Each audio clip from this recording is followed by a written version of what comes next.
Today, we're very festive and we're going to take a look behind the scenes at Nintendo holiday parties. You think they must be very beautiful and glamorous and elegant? Guess what? Think again. That is not the case at No. all.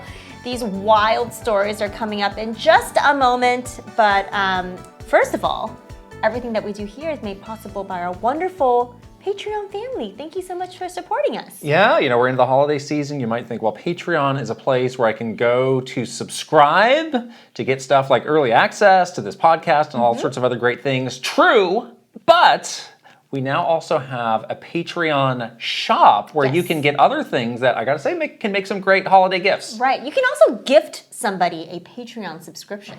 Really? Yes. Oh, I didn't know that. Yeah. Oh, that's cool. Somebody in our Patreon was like, for my birthday, my partner got me a year's subscription to your Patreon. I was like, what a great partner, first of all. Well done. What a great gift. Yeah. So there's lots of ways, I think, in this festive season that maybe you can think of a creative gift. And maybe we can be that gift for you or your friends. You could get a personalized video, us sending a personalized greeting or message to somebody you know, or even yourself. Yes. Got to put in the for yourself option. That's always possible. It's true. Autograph photo, all sorts of great things. Yes, check it out. That we have out there, so you should check it out. Yes. Yes, we just came off of a great Thanksgiving holiday weekend, and we had our Patreon meetup over the weekend as well. So it was really nice to have a nice Thanksgiving with our families, but also share some of the nice Friendsgiving with our Patreon family as well. We played the new booster courses from Mario Kart. Yeah, a lot of fun. It was really, really fun. We had a great time. That is one of the many benefits that you can get if you join us on patreon.com/Kit and Krysta. Speaking of Friendsgiving, thank you for all the great comments on our last episode where we had our big Thanksgiving table of friends. So fun. We shared a lot of the comments that we got either in our Discord or on the video directly with them. And it was really great stuff because, again, working at Nintendo, you can often get tunnel vision or you don't often see the direct result that your work has. So they were really happy to see oh, you're fine. I remember you working on that scavenger hunt at PAX. I still have those hung nicely on my wall. He was so happy about that. He was so happy to hear that. And I think we had so much fun just catching up and hanging out with all of our friends. And it was really nice to be able to have sort of a bigger group like that. I know we need to work out some audio stuff in the future, but we hope that, we're so glad to see, and we hope that you guys did really like that format and that episode, because we definitely have more ideas like that for the future. So tell us if you want to see more of our former Nintendo friends on the podcast. We love to continue doing this. There's no shortage of them. There's no shortage. But again, where was producer Stephanie? Not invited. Her invitation got lost in the mail somehow. She was already on the podcast. So I gotta give some other people a chance. Can't outshine these other people. She is very prolific. So we need to give others a chance to shine. I see. But she'll be back. Okay. For sure. Fine. She'll be back. Speaking of holiday gifts, we have posted now our holiday gift guide. Check it out. 12 great items. I'm very proud of this list. I am too. I would be glad to get any of these things. You have some. Fortunately, I own them all. I was like, wait a second. I think what's really fun about this one was, first of all, we've never done an official Kit and Krysta holiday gift guide. Yeah. This is our first annual. Definitely want to do this again next year because we are big into holiday gifts in general. But I think I really like this list because it was very unique. A lot of the items are not typical things that you get. It's all video game themed, but it's not boring get your friend the Switch game. No. That's lame. One of them you might see on our set here. Which one? I won't spoil it for you. I came in this morning loaded up with presents for you. I know. I had wrapped yours and no, you didn't. They're at you don't home even right have now. Them. I you do don't have even them. have them. I have so many. No. I've done the quantity versus quality. No, it's very quality. That means you've got no ideas at all. It's a lot of stuff. We're going to do a gift unwrapping video for sure. Right. We have our Christmas tree up in the studio. Yeah, it looks and now great. there's presents under the tree. Yeah. It's very festive. So nice. It but is. If you need an idea, if you are drawing a blank for what to get, people in your life that love video games and you don't want to get them the Switch game, like another Switch game or another just game, these are some really fun, creative, like gaming adjacent items. That's right. That you can get somebody and they would probably love it. We, so like you said, we're doing holiday parties as our big story time for this podcast, but we've really had kind of an internal struggle because we had two great options.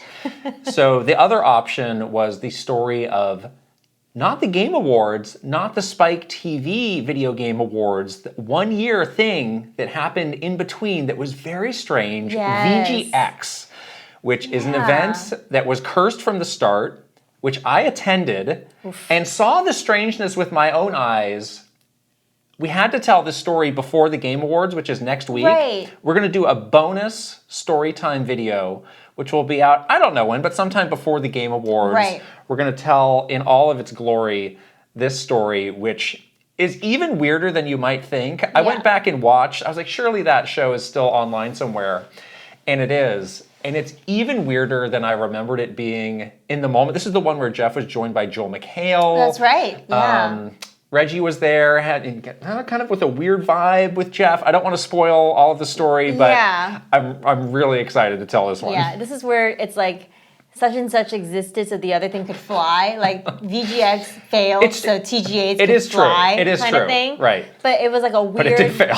It was like that weird stopgap. It was 1 year in between the two things. Right, before, from when the first thing ended and the second thing started, and it definitely was very strange. You experienced it more so firsthand, so yeah, I have a very like fuzzy memory, but I remember it being bizarre. So I can't wait to This dig is going to be one. good. You will not want to miss this. Yes. And then finally, by now it's out. We are in the Dragon's Dogma 2 showcase pre and post show. If you have not seen that yet, check it out. They had some great news in there. Yes. You get to see us play the game. I got to say, the part that I played was very good. You did a good job. A lot happened. You did a good job. I think we all were able to do a little bit different from each other's gameplay. Like, we all tried some different characters. There was a very dramatic moment involving cooking meat that I will not spoil. Oh my God, the meat. You need to watch this video, if only to see the meat, please. The video game meat crown goes to Dragon's Dogma. Has now been taken from Mario Party. From the Mario Party meat cube to now to Dragon's Dogma 2. Your move, Nintendo, to take it back. Yeah, your move. That's right. It's gonna be hard though. Yeah, good luck. That one is pretty. We need a Switch 2 to make more realistic meat. We need the graphics to be that much better. It's gonna look so the real. The stakes are very high. Wow. That's a good one. Okay. Let's move on, please. All right, we're moments away from telling this great story about holiday parties, but first we got to shout out our sponsor. This episode is sponsored by Uncommon Goods. I am so happy that we have Uncommon Goods as a sponsor in the holiday season. You might say, what am I going to do? It is officially time to kickstart your holiday shopping, but there's no cause for panic. Uncommon Goods is here to make your holiday shopping stress-free by scouring the globe for the most remarkable and truly unique gifts for everyone on your list. Whether you're shopping for mom, dad, teenagers, in-laws, or your best friends, Uncommon Goods knows exactly what they want. Yes, seriously. We all need all the help we can get right now to get through these holiday shopping lists. And Uncommon Goods is so awesome. There's so many unique products, but they're also really curated in a way where it's not overwhelming for you to find what you want. You were showing me something that looked very cool, which was like a make your own game kind of set that came with this piece of hardware that looked kind of like a Game Boy, but it had kind of a very, basic like programming language built in where you could make a game. I actually bought that for my little cousin who's interested in making games. Yeah. He went to video game coding camp. Wow. And he actually made a game over the summer. And so I thought, what a great idea. But it has like a shell that's kind of like a handheld, like a Game Boy almost. And then you are paired with a computer program where you can code and make your own game and then port it into the shell. So I'm going to give him the assignment to make me a game to play. His gift is Krysta the game? His gift is my gift, you see. But Uncommon Good, some great stuff. Right, and I have shared earlier, I got a great gift for my mom. That is wrapped and ready to go. Oh, wow. That was the very first holiday gift that I got this year, and I am all set on that. It's just a lot of stuff that you see so much of the same things when you're browsing. It's like, they already have that, or that's boring. Like, you just browse this site and you get filled with all sorts of ideas because it's stuff you have not seen before. Yeah, and the other thing I really like is they also have uncommon experiences. Yes. Which is basically like classes that you can get, and there's tons of different options. There's like mixology classes, there's cooking classes, map making. Wow. If you're interested in becoming That's cool. Chartographer? Cartographer? Cartographer. But yes, that's a great idea for someone that is looking to gift an activity. Yeah, absolutely. So to get 15% off your next gift, go to uncommongoods.com/KitKrysta. That's uncommongoods.com/KitKrysta for 15% off. Don't miss out on this limited time offer. Uncommon Goods, we are all out of the ordinary. And we'll put the link right over here and also in the description below. That's right. All right. Holiday parties. So Oh, boy. this is a story that we have been sitting on for a year. 2 years. Well, I Almost 2 remember years. last year we did a poll. We had two kind of holiday stories of Yeah. which one do you want to hear, and people voted for the other one. But I actually think this is the better one. This is the better one.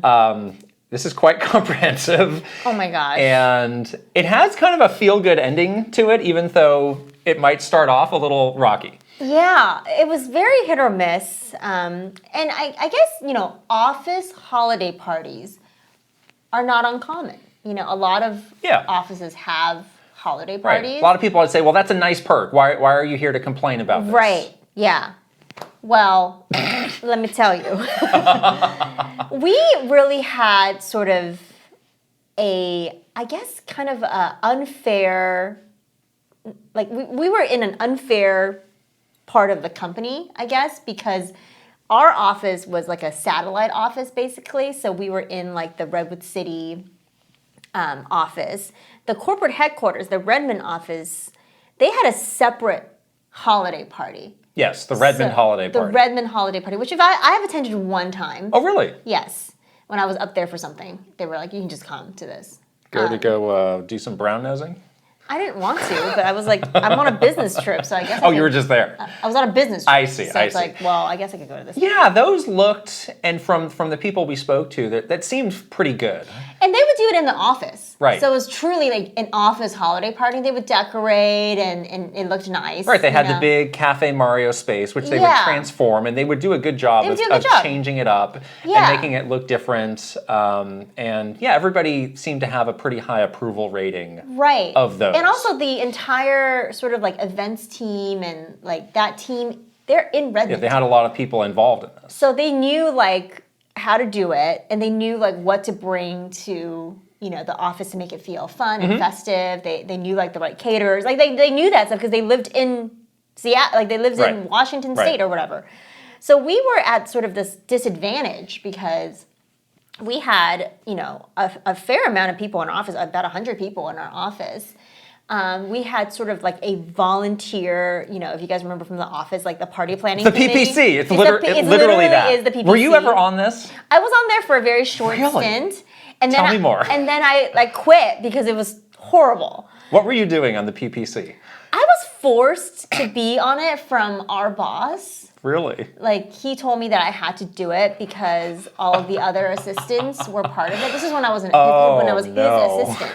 And he said, all of the other admins are part of the party planning committee, so you have to do it too, to represent our department. I was like, okay. Okay. So but there were more people involved than just that, right? Right. So mostly it was like all of the assistants, the office manager at the time, the receptionist at the time, and also this one woman who was in our like finance team, like purchasing team. Okay.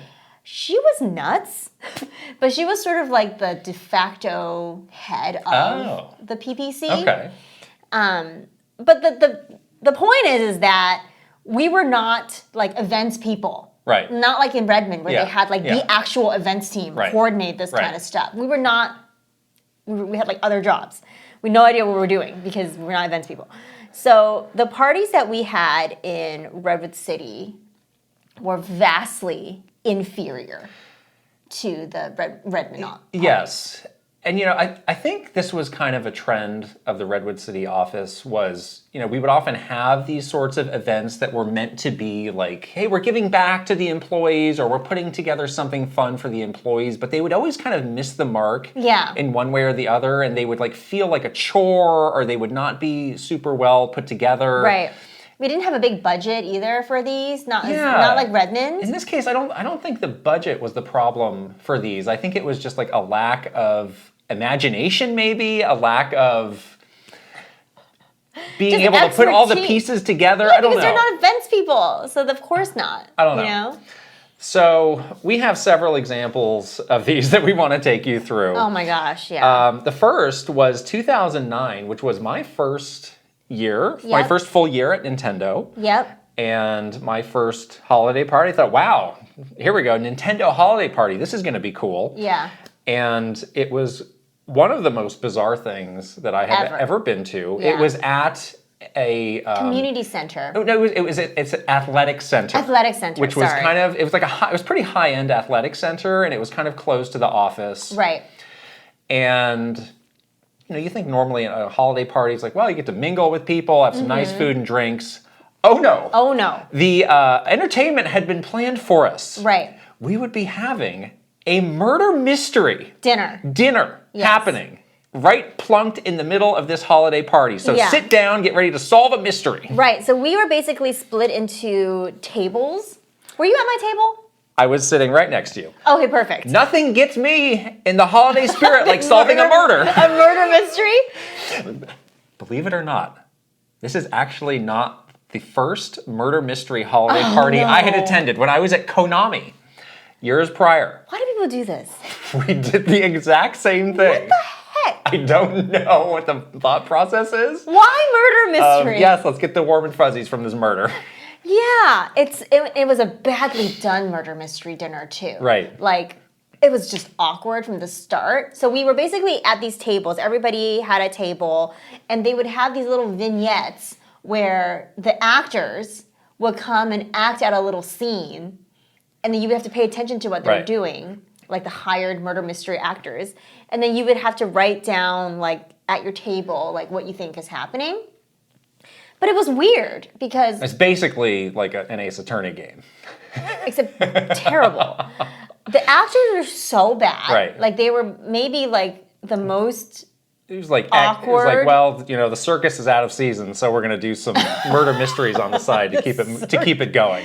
yeah, it was like super like terrible acting. Yeah. Like, awkward.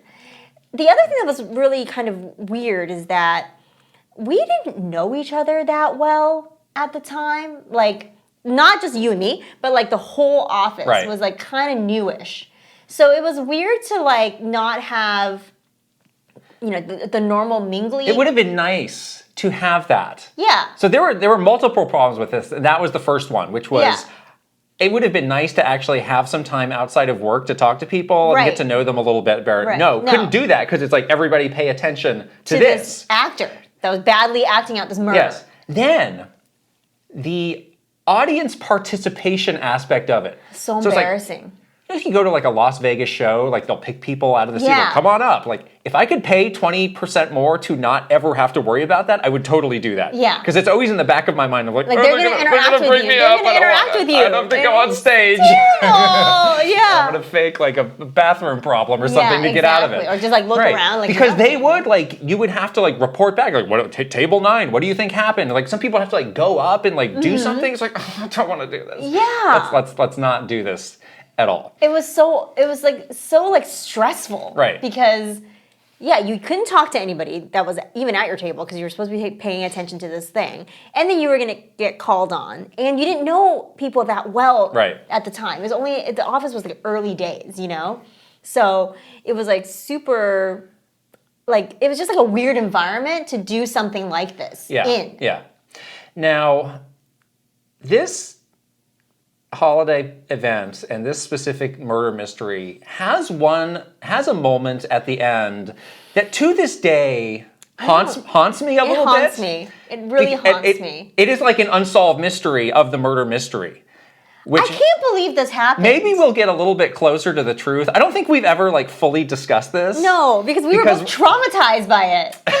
It's so weird. So again, there was audience participation, and at the end, I will not give any details Oh my about God, do not this name person. Someone from the office was like up and like doing something with one of the actors. Right. And it started to get like kind of flirty between Right, them. right. And the show ended with like a deep tongue kiss between Right. the two of them. Yes. And everybody was like, is that planned? Or like, It was what's happening? Weird. I'm like thinking These about people did not know each other. No. This person Not what you would have ever expected from this person. This person was and not what you married. expect from a murder mystery. This person was married. And I believe that our families were at this event. So I believe that this person's spouse was also there. I think. And I was like, what? The other thing is that I was actually pretty close to this person. Yeah. And I was so distraught by this. Right. Because I just didn't know, like, it didn't look like it was planned. Right. This person was such a good sport, though. Yeah. Like, laughed it off, sort of just kind of shrugged it off. I don't know if I could have done that. I think I would. Did you ever have like a conversation with this person of No. like, hey, what was that all about? No. It was never mentioned anywhere in Ever again. It was like such It was like a we're- sweep that under we're the all just rug. going to delete this from our memory. I think so, because I don't think that it's actually legal to have this happen. Wow. A lawsuit like waiting to happen. So no, I never brought it up ever again because I was like, I didn't want to ask and make her feel uncomfortable. And then this person never brought it up to me, even when we were alone together. Okay. And like it was like I feel like we had an office unspoken understanding from everybody to just delete it out of our memories, Yeah. to never speak of it again. This is honestly the first time I've spoken of it since that office, since 2009. Sure haven't forgotten about it, I haven't talked to anybody about this for like, how many years now? Like 15 years or something? Yeah. Whatever, yeah, like 15 years. Yeah. This is the first time I've even like said any of this stuff out loud because I was so distraught from this. I was so distraught. Truly bizarre, truly just out of nowhere. Oh my god! It wasn't even like a peck. It wasn't. It No, was. It was like I said. 5 Mississippis. Okay, if you guys think that 5 Mississippis is not long, count it in your head. See, I thought while it was your like, oh, coworker they is getting- planned this in advance, but why would they do that? Right. No, it I don't know. wasn't. It wasn't planned in It advance. defies logic. It defies explanation. It's But then we truly, just all moved on from it. truly weird. I think that's when I was like, well, time to go. And it truly set the stage for just a decade of strange holiday parties. I think I like noped out of that holiday party at that moment. I was just like, had an okay, out of body experience. good night, everyone. I will see you next year. And I left. Let's do that with this part of the story and move on to the next year. No, wait a second. I need to there's tell more. I need to tell a story There's more. of a previous year where you were not there. Oh, okay, yeah. Yeah, so that Please. was 2009. Right. The murder mystery tongue kiss party. Yes. 2008, you weren't there yet. That was one of the first holiday parties we did. Was it 2008 or 2007? Whatever. Anyways, the first year that I was there, we had one other holiday party, and that was even weirder because we basically had only been in the office in September. Oh. So it was like 3 months in, and we did like a holiday party. Yeah.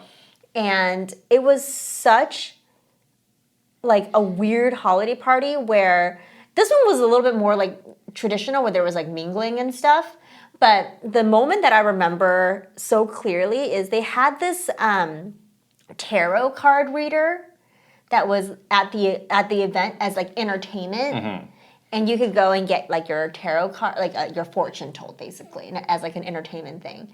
And one of our coworkers, she went and got her fortune told. I didn't do this because I'm like, I don't want to know. Don't mess with the supernatural guys.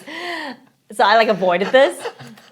But she went and got her fortune told, and the lady told her that she was gonna get a divorce. And she cried. She started to cry. Like during the holiday party. She was like, Maybe don't give that fortune at the corporate holiday party that you're invited to. Maybe do the good fortunes. Maybe just keep it light. You know, You're gonna have a great year. You're gonna have a good holiday. Gonna build a snowman. Isn't that why does that card have a skull on it? Oh, don't worry about that one. You throw the third one out. You're gonna do great. Why are all those knives pointed at me? But so then, yes, she legit told her that she was gonna get a divorce, and weirdly, she did, which was kind of odd. Stop laughing. It's not funny. I'm biting my fist right now. It's not funny. Anyways, this is what I'm saying. Don't mess with the supernatural because things can happen. But why at a holiday party? Why would you do this? At a corporate holiday party, would you do this to somebody? That's just mean. Maybe the spirits were just coming out of her mouth and she couldn't contain herself, but she totally wept, okay, afterwards and was just like weeping in the corner. At the party? Yes. I was good friends with her, so I had to go like comfort her because, and I was like, what happened? She's like literally weeping and sobbing in the corner. And I was like, what is happening? And she's like, the fortune teller told me that I was going to get a divorce. Wow. Okay. So that was the holiday party before the tongue kiss party. Great. So that was a good streak. Party number 3. So 2010, I'd say this was actually the best one. I think we had a turnaround. But there was a specific reason for that. So this was at, people may not know this, in San Francisco there is a Disney museum. It's like in the Presidio. The Disney Family Museum. It's actually amazing. If you're in the Presidio, kind of dedicated to the life of Walt Disney. That's right. Right. Yeah, but they have. Why is it there? Is the Disney family from this area? Maybe. Okay. Don't look at me. I don't know. I don't think they are, but okay. But the museum is actually incredible, and they have some really cool, like, very historical exhibits in there. Yeah. It's in a beautiful location in the Presidio, which is right next to, like, the Golden Gate Bridge, like that kind of part of town. So it was actually a really good idea to have a holiday party at a cool location. Yeah, a museum is a good venue for a party like this because you can kind of go through the exhibits while you're talking to people. It gives you something to do. Yeah, it gives you something to talk about. Right. It's a good conversation starter. Exactly. Like you said, the venue was great. So again, there was a reason that this was one of the best parties. You may think, well, what happened in 2010? What big games came out in 2010? Oh, Epic a little Mickey. game called Epic Mickey, which was exclusive to the Wii. Disney basically put this party on for us. Yeah. And obviously they helped us, get the venue. Everybody left with a great gift bag that included a copy of the game. I still have my drawing. They were doing like caricatures. Yeah. It was amazing. It was like, cool. Okay, this is like a great blueprint. Obviously, Disney knows how to throw a holiday party. For sure. And it really highlighted one of the fundamental problems with these Nintendo parties, which was there was never any element of Nintendo anywhere to be seen. It was like anybody could have thrown this party. They were always so generic. It was always just like, we're gonna go to like a hotel ballroom and have a tarot reader make you cry. Or like we're gonna have a murder mystery dinner that has nothing to do with Nintendo, which is bizarre because you have such a good foundation of cool things. Yes, give me a Mario ice sculpture. Give me put some little standees up. Put some signs. I don't care anything. You can do anything. Right, let me go home with a picture that's got a little Mario in the back or some Mario props or something or anything. There's never any of that to be seen. Just give me a cookie with like Mario's face on it or something. Nothing. Couldn't get that approved. Oh, you definitely couldn't take a bite out of Mario. Couldn't get that approved. Story. Yeah. Ironically, the person that got deep tongue kiss was the person that planned with Disney the second party. Okay, she's like, we got to do something different next year. Maybe it was like the trauma from last year. It's like, we can't let that happen again. We can't do this. We cannot let that happen again. So I'm gonna take the reins and plan this next party, make it good. But it was really good. This was like, I think in my this was the best one. I think this is the best one. Yes. Yeah. So we did have a good time at the 2010 holiday party. That was really nice. After that, things get a little fuzzy for me because they do start to blend together. But I do remember at one point you put your foot down and you said, I'm not going to these anymore. Yeah, there was one year where the party, this is when I was not living in San Francisco at the time. I was living in the South Bay. So with no traffic, about an hour to get into the city. They had a party in San Francisco at like a very generic hotel. Again, not a Nintendo theme thing to, rub together. You basically had just like, it was like a boring corporate holiday party. Like, we're just gonna go to this place, have appetizers, and you can mingle with your coworkers and their families. And I'm like, okay, fine. So I had to drive into San Francisco, and so did a lot of people. So did I. You did, but you were a little closer. You were a little closer at the time. Well, it didn't matter because we were stuck in. I remember seeing the sign on the freeway that said 4 lanes closed ahead, and I was like, 1, 2, 3. Well, this is a 4-lane freeway, so I guess we're just sitting here. We were for sitting a in long traffic, I time. think, for like 2 hours. Yes. Getting into to go to this very boring holiday party. the holiday party. Yes. That was the year that I was like, never again. I'm going to stop going to these. Because, first of all, they suck. Second of all, I don't want to talk to these people. Like, I'm sorry, okay? Like, I don't like you. And then you're burning like a Friday night or a Saturday night. Yes. In the holidays where it's like, I actually might have much better things to do. Yes. And I didn't like it that people brought their families. I'm sorry. This is really mean.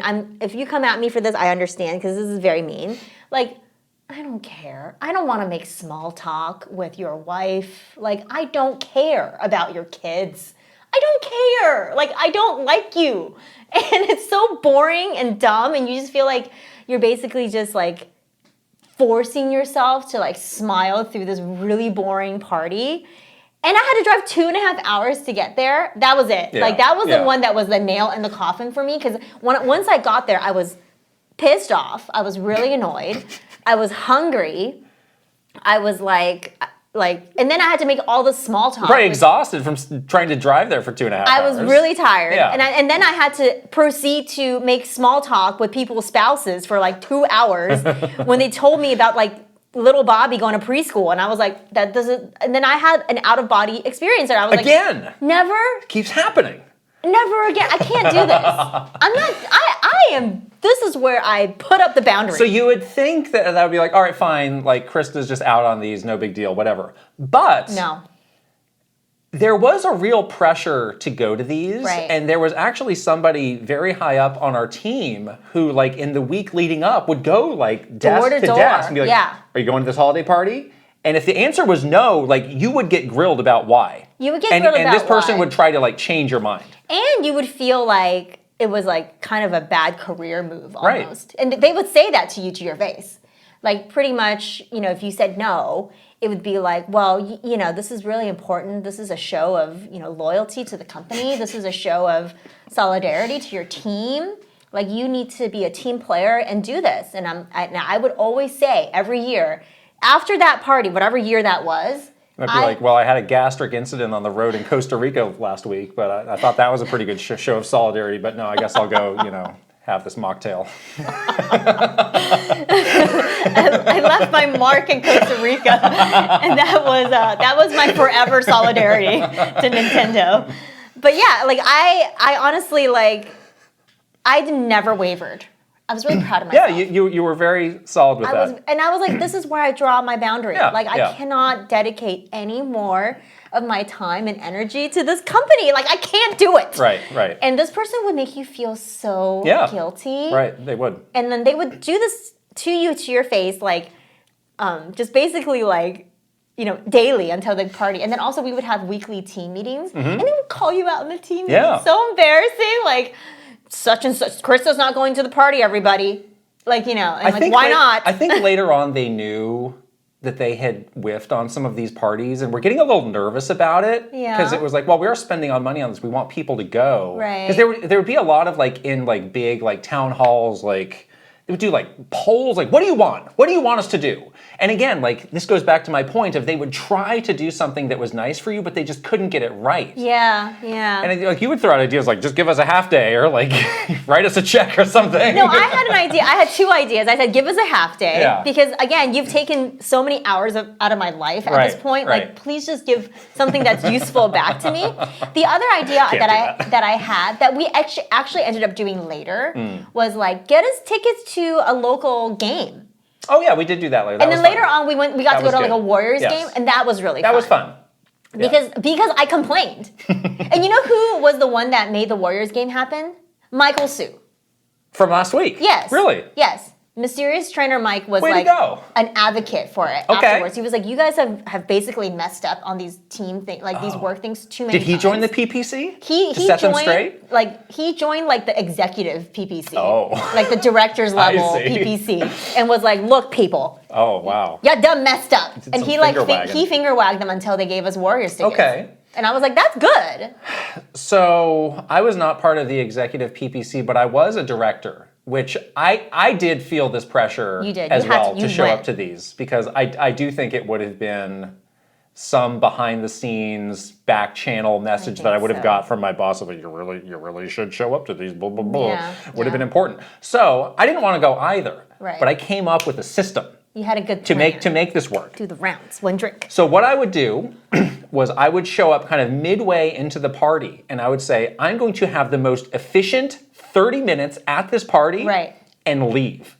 So basically, I'm gonna do like a lap of glad handing, say hi, be very, hey, I'm here. Hey, Vice President, see me? I'm here, and just kind of keep going around the room. Say, oh yes, remember me? I was here. Do something memorable and get out. That was smart. I did that for multiple years. You did do that and you were very like you would basically text me like I'm going, and then 30 minutes. Set your watch. 30 minutes later, you'd be like I'm done. Good for you. As I sat home with a cocktail. Absolutely worked perfectly. Nobody notices that you were like, oh, where'd Kit go? Like nobody's keeping track of you. No. They just want to know, were you there? Make face. Yes. Were you there? Yeah. So that's absolutely. That was actually the right move for you. A very silly, like weird pressure to go to these things. Like, no, you definitely had it shouldn't even have that, more. But yeah, I felt I needed to do that. Yeah, I stopped going, and then my direct report, which is producer Stephanie, stopped going too, and we both got like the lecture, and I was like, no, Stephanie, stand strong. We're not gonna let this person push us around. And so we basically stood strong on this for like for the remainder of the time, and we just never went ever again, which was amazing. So that's the not so fun half of this story. We're only halfway through this story, by the way. I know. There is a happy half to this story. Oh my gosh, this half is so good. So good. There is, you would often hear from people in the industry of like, oh, who has a good holiday party, who doesn't have a holiday party. We are in Silicon Valley. You often hear about these over-the-top, extravagant. Those days are so over. Oh my gosh, the Google party or the Facebook. Oh my gosh, wow, that's crazy. And I think they did do crazy stuff. Yeah. But there was one holiday party in games that I consistently heard about from people basically for my whole career. And I was like, it's a pipe dream that I would ever get to go to this, but it sounds cool. What it was, I'll give you a minute to guess what company this might be. Yeah, it's not what you expect. It's not what you think. It's not like Sony or it's not it's not. Activision or something like this. It is Natsume. Right. Very humble Natsume. The little Harvest Moon. Right. Cow. They don't do Harvest Moon anymore. Oh. Don't say that. What they did at the time. And what they would do is they would rent out this kind of very small, intimate sushi restaurant. They're based in the same area that we are, and they would have all their employees, but they're such a small company, they would invite a lot of guests. So they used to invite a lot of media, they would invite some content creators, a lot of their partners would go, and they would just have the most over-the-top sushi party that you would have. Unbelievable. And one year, I was like, again, after hearing, who was it? So friend of the show, Shane Bettenhausen, previously of EGM, you may know him as Man God, don't ask why. He would always go on and off like, oh my God, you can't believe it, this is the best. Swing an invite to this thing. This is a hidden gem, blah, blah, blah. And I was like, well, I'll never get to go. One year though, I think it was 2018, I was like, I'm gonna shoot my shot. I'm gonna try this. And I just put out a tweet, and it's like, boy, sure would be cool to go to the Natsume holiday party one year. That sounds amazing. And I got a DM back. I know. And they're like, we'd love to have you come. Let's talk. And I said, okay, here's the date. I'm available. I want to go. I need to have Krysta come with me too, though, because we're kind of a package deal here. Yay! And they're like, yeah, the more the merrier. That's great. So like, this is incredible. So we get to go. We scored this invite to the Natsume holiday party. Right. We didn't tell anybody. No, we can't tell anybody. Because we didn't want this to be like, oh, well, you can't be, this is not an official Nintendo business kind of thing. Exactly. It's like, I'm just a fan. I'm just a fan. We're just a fan. But we were honestly like trying to keep it on the down low. Yeah, we didn't want people to find out about it. Right. Yeah. Because somebody would have found out and somebody would have tried to shoot it down. Like, oh, we need to get this approved by the head of licensing in Japan or something. They have like some like garden wall policy that we were definitely not able to cross. Like you can't meet with them directly. You can't go to their holiday party. What? So we go. I remember it was the night we got back from the Game Awards. Yeah. We're like, we need to swing this flight so that we can get back. And we basically got off the plane, changed in the car, and went straight there to this party. Yeah, which was absolutely incredible. It was completely like above and beyond my expectations. Right. You're so right that it's one of those parties where it feels like not as like extravagant, but actually it's like super extravagant. Yes. And well done. So they rent out this sushi restaurant. So they buy out this entire sushi restaurant. They must be friends with like the owners and I think chef. they have done it at this venue for a long time. And they start out with, just kind of, they have like sushi out, like rolls and nigiri and just really beautiful sushi just out. There's like amazing like Japanese sake and shochu, like open bar, like incredible stuff. Pour your own. Yeah. Oh my gosh, such good selection too. It's like the top notch sake and shochu, which is like wow. But that's not it. That is not. You basically like have this little beginning part where you mingle and you hang out and you talk to people, and it's small enough where you kind of know everybody there, which is sort of nice.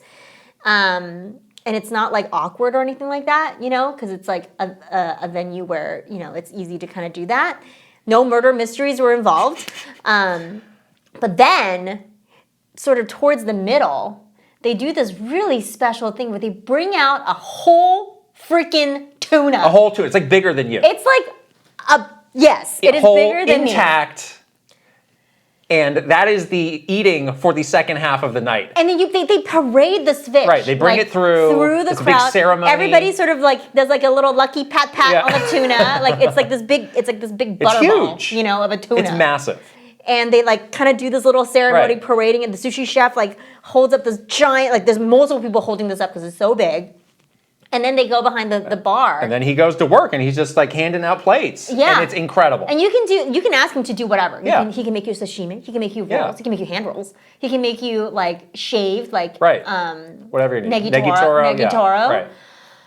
So good. It's amazing. And it's like, oh, this is the Chutora part. This is the Otora part. Like, oh my gosh. It is incredible. At the end of the night, there's nothing left. Like it is completely gorged ourselves. Completely devoured this whole tuna. Because we've eaten the which tuna. Is amazing. Yeah. But it had a great feel. Like we got to meet the head of Natsume and talk to them, and there were a lot of other like people. Like I was like, oh yeah, it's Chris Hoffman, who is now with Way Forward. He's like, oh yeah, I've been coming to this for years. This is I wouldn't miss this. He's a good friend of ours too. So it just got a really great feel.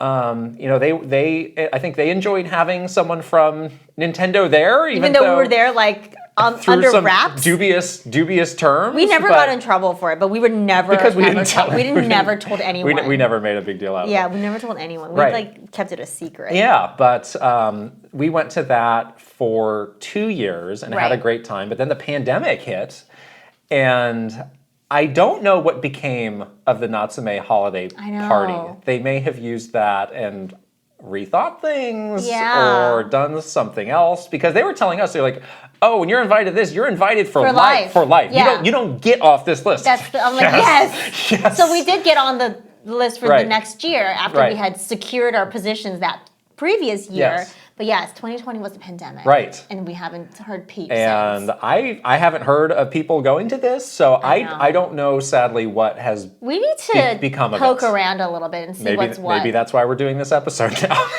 If it's back on, it's not too late. If you are listening, please, we miss you. We really do. We love to see you again. That was like the best part of the year. And we would kind of wrap up like the holiday stuff work-wise. Because after the TJAs, we'd come back and do this, usually.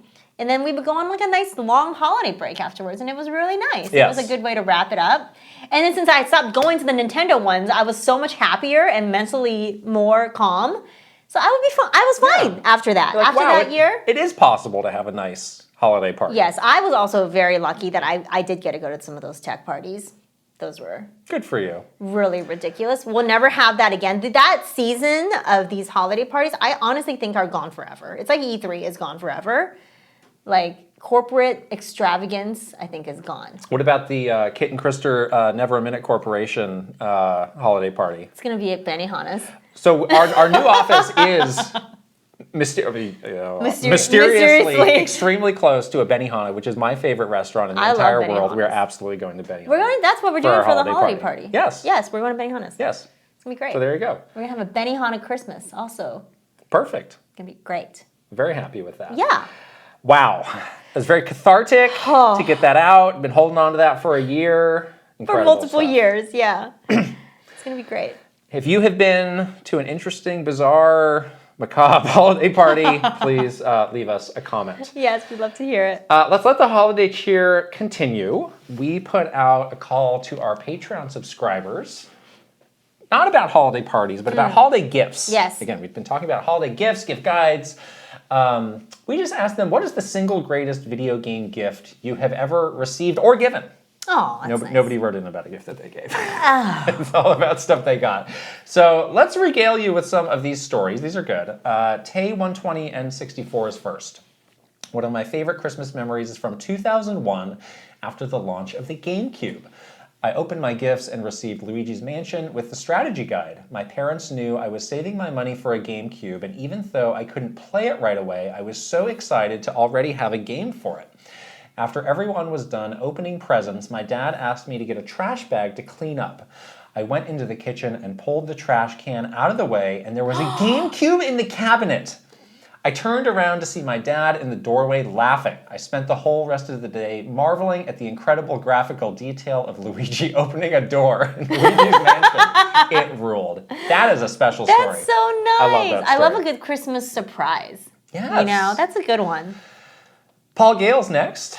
One of my most memorable video game Christmas moments was in 1999. For 11 months, I had been collecting Pokemon cards, close to completing the full set, but kind of lost hope and felt guilty for asking for more packs because I thought the likelihood of Charizard was too slim and that it was going to cost too much money to buy more packs. I was very conscientious of how much I asked my parents to spend on me growing up, so even the idea of buying Charizard on its own wasn't something I would seriously entertain. So, here is the evening of Christmas Eve with my mom, dad, and grandma sitting around. I was told to go ahead and start opening something small under the tree. I picked up a little gift, which inside was 3 standard packs of Pokemon cards wrapped up. I had the hesitancy of even opening them as I didn't want to waste money in an attempt to get that Charizard I so yearned for. I even said it's okay and that they could just return the packs and save the money. My parents said it was okay and to just open them up. You never know. I did so, and I probably popped with more excitement than just about ever at that point in my life. First pack, Charizard! Wow! My parents thought I was kidding. My grandma didn't even know what was up, but that it was big for me. I showed them in my very careful hand, proceeded to put it in a sleeve, and still have it to this day. A rare piece of video game history that is worth a tremendous amount in more ways than one. Folks tell me to sell it, but I'd rather keep it. It's worth more sentimentally. It's a Christmas miracle. It's just gonna say, it's a Christmas miracle. It's a Christmas miracle. Sharif Jackson. I got a SNES in Final Fight during its launch year in 1991. We knew where my mom hid Final Fight, so we would read and sniff the box over and over while she was asleep. I had to include it because of that detail. Sniff the box? Sounds like something I would do. That's amazing. While she was asleep. This happened to me once. I think it was not for, I think it was for a birthday. Oh. And it was the original Star Fox. I was not snooping, I promise. You were just stumbled But upon it. I was looking for something in this desk that my parents had, and I found the Star Fox game in there. Wrapped? No, unwrapped. Unwrapped. Yeah, it was maybe still like a week to go, so she still had time to wrap it. And from there, I thought very long and hard of like, well, you know, maybe I could do a very careful cut on the cellophane. No! I didn't do it, but I thought I was like, I could probably pull this off. Maybe they wouldn't know, but I was like, I didn't do it. That's so bad. You can't do that. Smelling the gifts, though, I like that. Oh my God, the smelling. Finally, Captain Alex is going to bring us back down to earth. Instead of a greatest gaming gift, how about my greatest gaming gift disappointment? Oh no. When the GameCube came out, it was all I wanted for Hanukkah. Lo and behold, I had a rather square-shaped box waiting for me and excitedly opened it on the first night of Hanukkah, only to find out it was a Hit Clips music carousel instead. My heart was shattered. My parents did end up getting me a GameCube the following year when they could more readily afford it and they were easier to find in stores. And I didn't know I wanted it, but that Hit Clips carousel ended up getting a lot of use too. A happy ending for all. What is Hit Clips? I have to ask.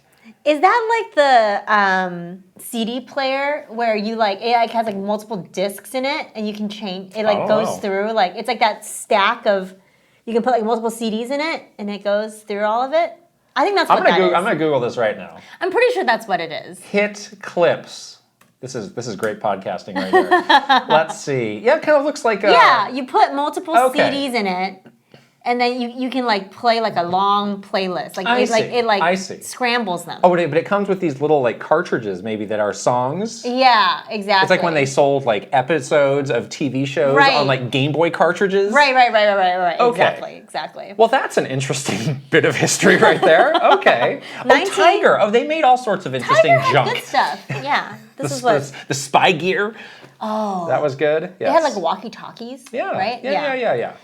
Wow. That's amazing. I'm These so are great glad that you stories. got We a obviously GameCube. did on Nintendo Minute a Draw Our Gaming Memories Yes. from the holidays, which was one of our favorite episodes, Yeah. drawn by Lee Kovacs, who did this artwork of Right. us and all of our official Kit and Krysta visuals. And I told the story of how I got an NES one Christmas. You had the same story, didn't Yeah, you? NES for Christmas. Wow. Yeah, I also had my GameCube was also a Christmas present. Really? I've had a lot. So of, many GameCube stories. I have a lot My of goodness. gaming. Why didn't the related GameCube do better? Everybody's got a GameCube Well, my story. Everybody Christmas- loves the GameCube. My Christmas unwrapping that GameCube was magical too. Oh. I'll tell it another time, but it was Really? like amazing. Well, I you're was you're so running out of happy. weeks if you want to do it here.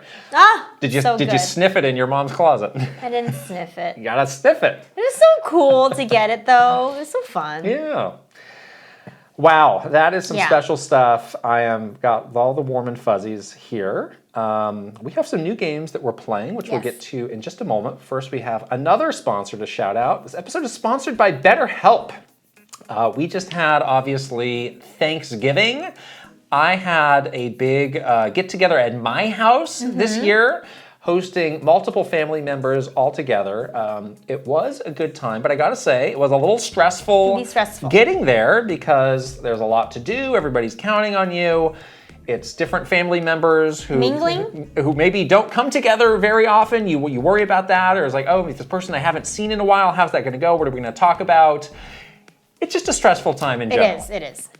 And it can be great to have a BetterHelp therapist to sort of talk through the ways that you might be feeling or any potential scenarios or situations that you might be thinking might arise over the holidays and just make you feel a lot better about it. It's true. Like I think we're so like go during the holidays that sometimes you haven't stopped to think about how maybe the stress is affecting you, and having a BetterHelp therapist is really great way to focus on yourself a little bit during the holiday season, even if you're really busy. And it's so easy. You take a very easy questionnaire, you fill that out, and you get matched with a therapist, and you can talk to them any way you want. You can text them, you can call them, you can do a video chat, you can do it over email. Like there's so many different ways. So if you're really, really busy during the holidays, you can still make time to, take a little time for yourself and talk to a therapist. Yes, that's another great gift that you can give to yourself this year. So find your bright spot this season with BetterHelp. Visit betterhelp.com/KitandKrysta today to get 10% off your first month. That's BetterHelp, HELP.com/KitandKrysta. All right, and we'll put the link right over here and also in the description below. All right, on to the games we are playing. I said we had some new stuff, but we're going to start with your final thoughts on Alan Wake 2, which That's you told me you stayed up late into the night last night to finish. Yes, I beat the game last night, and wow, what a fantastic experience. I honestly, I was excited about this game, but I just didn't really know what to expect. I knew that it was going to be great storytelling. I knew that maybe I'll get a little bit scared, but I didn't know how the whole thing was going to come together. And this game really is like a marvel in like just how do they weave the story together is really miraculous. Like there are no plot holes. There is just this amazing way that things are interconnected. They're doing a lot of things in the story too. Like there's a lot of themes that can really go awry. And if you don't do it right, I think it would really be messed up. But the way that they connected the characters, of Saga and Alan Wake, the way the stories sort of intertwine, the way that all of it kind of comes together is amazing. Like what an amazing way of doing it.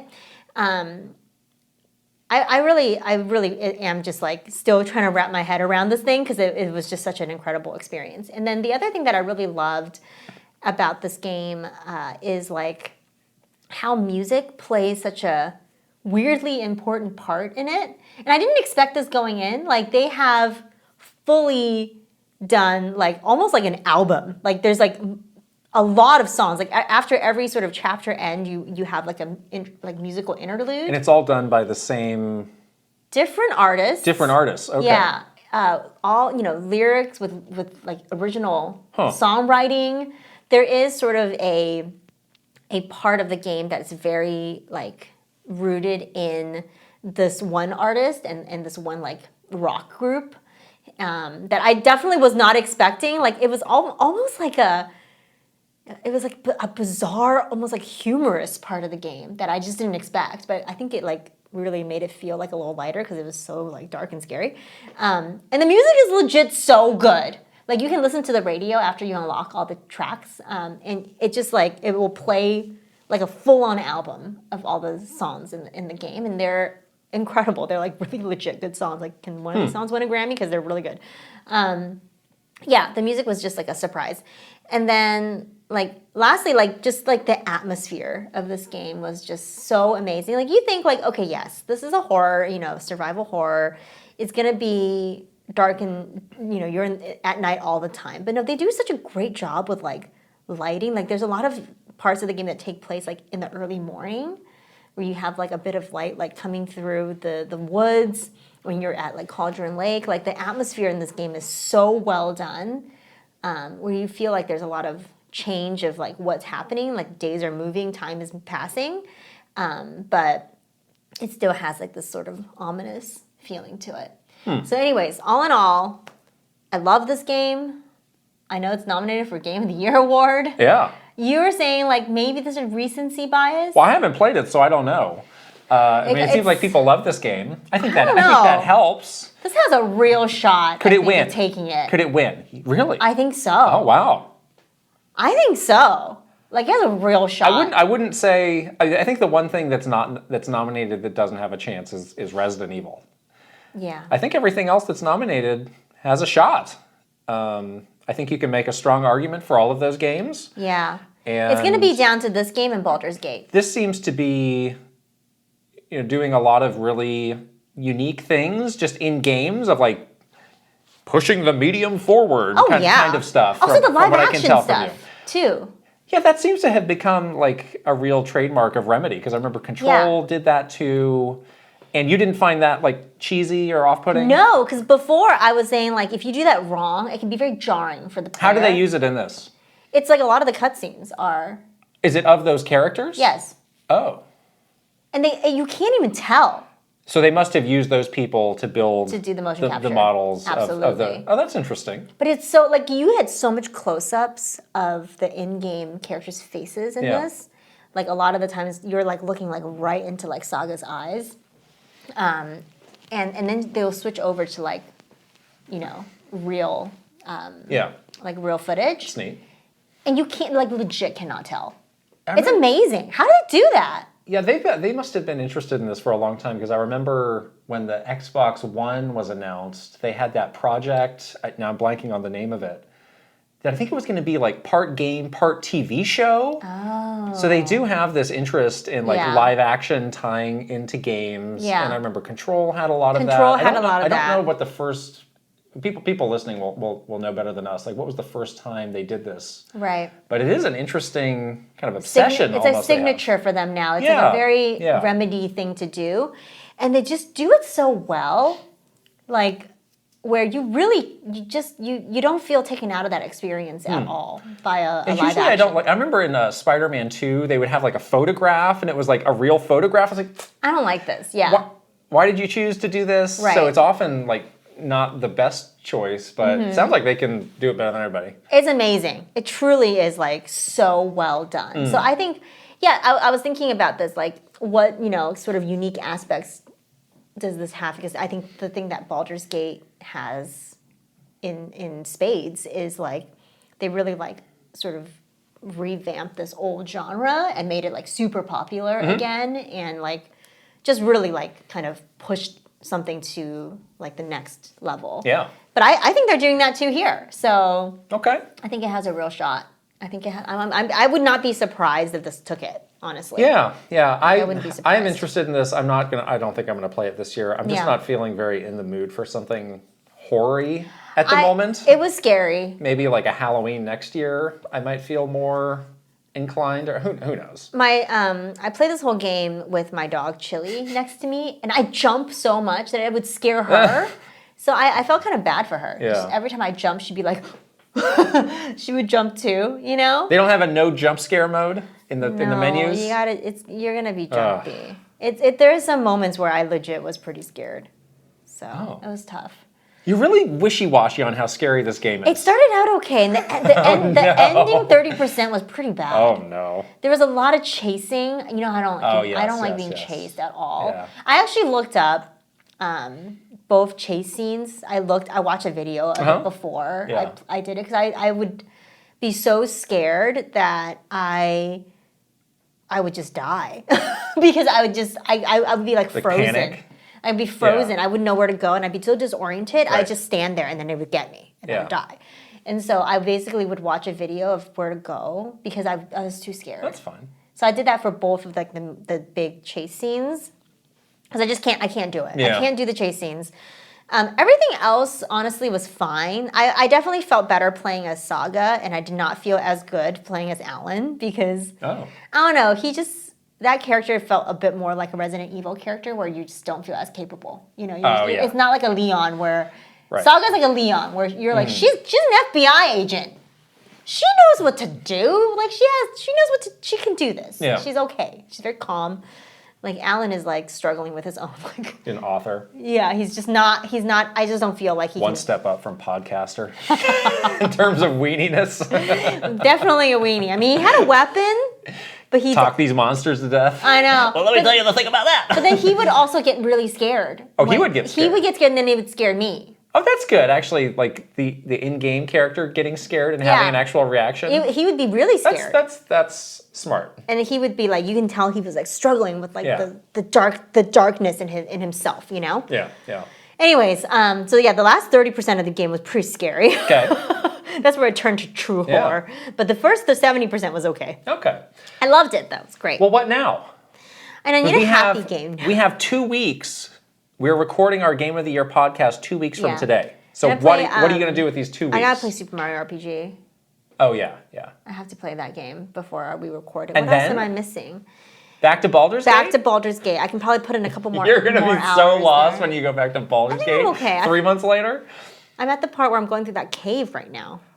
Oh, that is the worst place to be. Really? Yeah, that can be a bit tricky to get through. Uh-oh.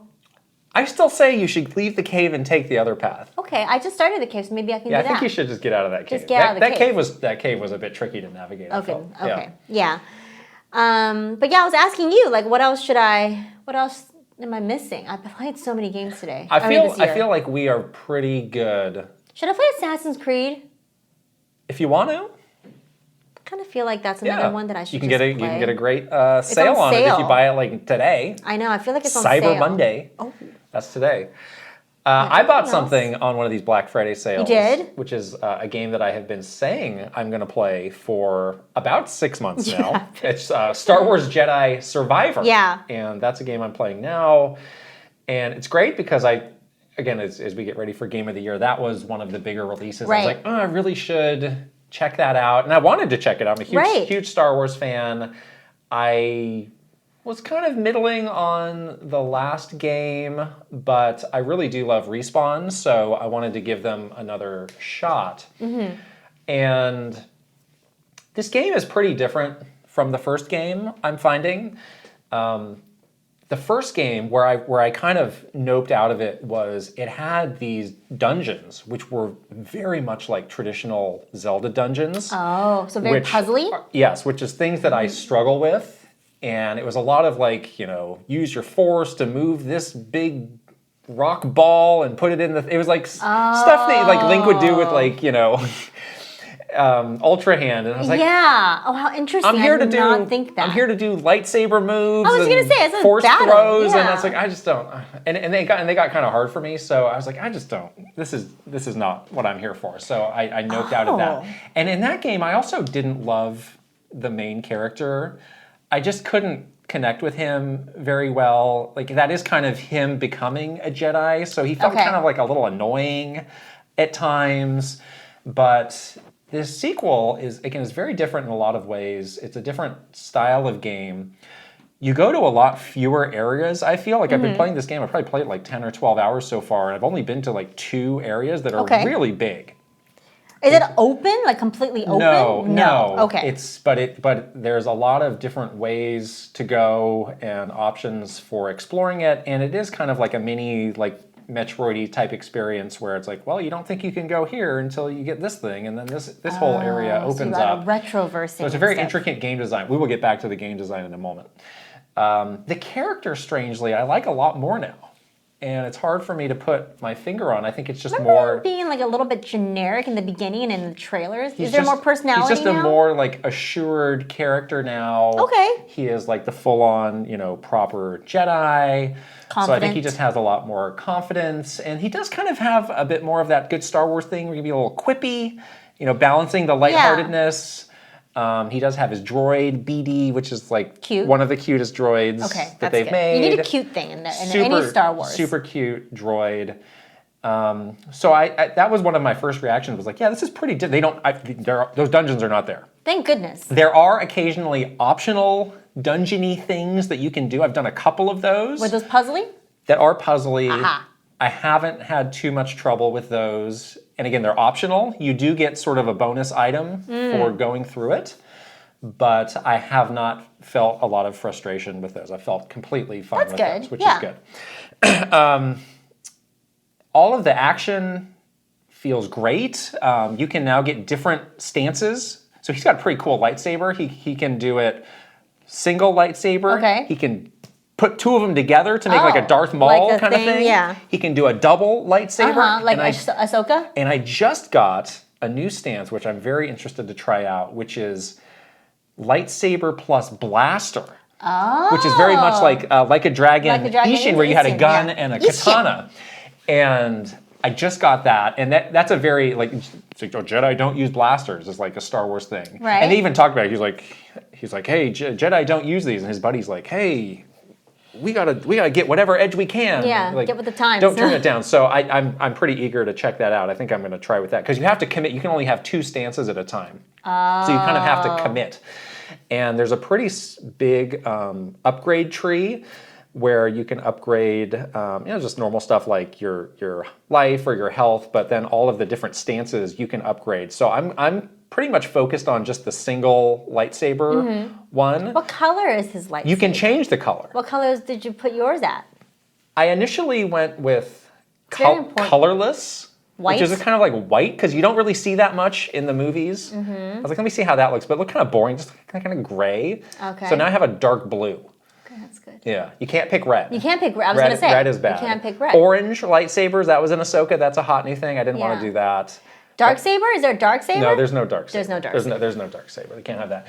Yeah, that's one thing that there are a lot of things to collect in this game, but none of them feel like appealing that. to you. It's like, oh, you can change every little piece. Like the little hilt on your lightsaber. It's like I can't even see this. It's so small in the game. Like it makes no difference to me. I see. You can get different like hairstyles and outfits for him. The outfits are pretty good. They're like very good Star Wars, like really like rugged outerwear, like a cool jacket kind of thing. You gotta have like some sort of like leather canvas jacket. So I do like those. Some of them have a cape built in, which I like. Okay, a cape. The hair, I remember people were like clowning on the hair because it's like you get like a mullet or something. It was just like ridiculous. The little, like Anakin, like little. No, he's not a Padawan anymore. Oh, he can't have the little braid. No. That's for Padawans. You gotta cut the braid off. No, when you grow up, you become a real Jedi. You gotta cut that little rat tail off. A rat tail. You cannot have that. I don't know. Right.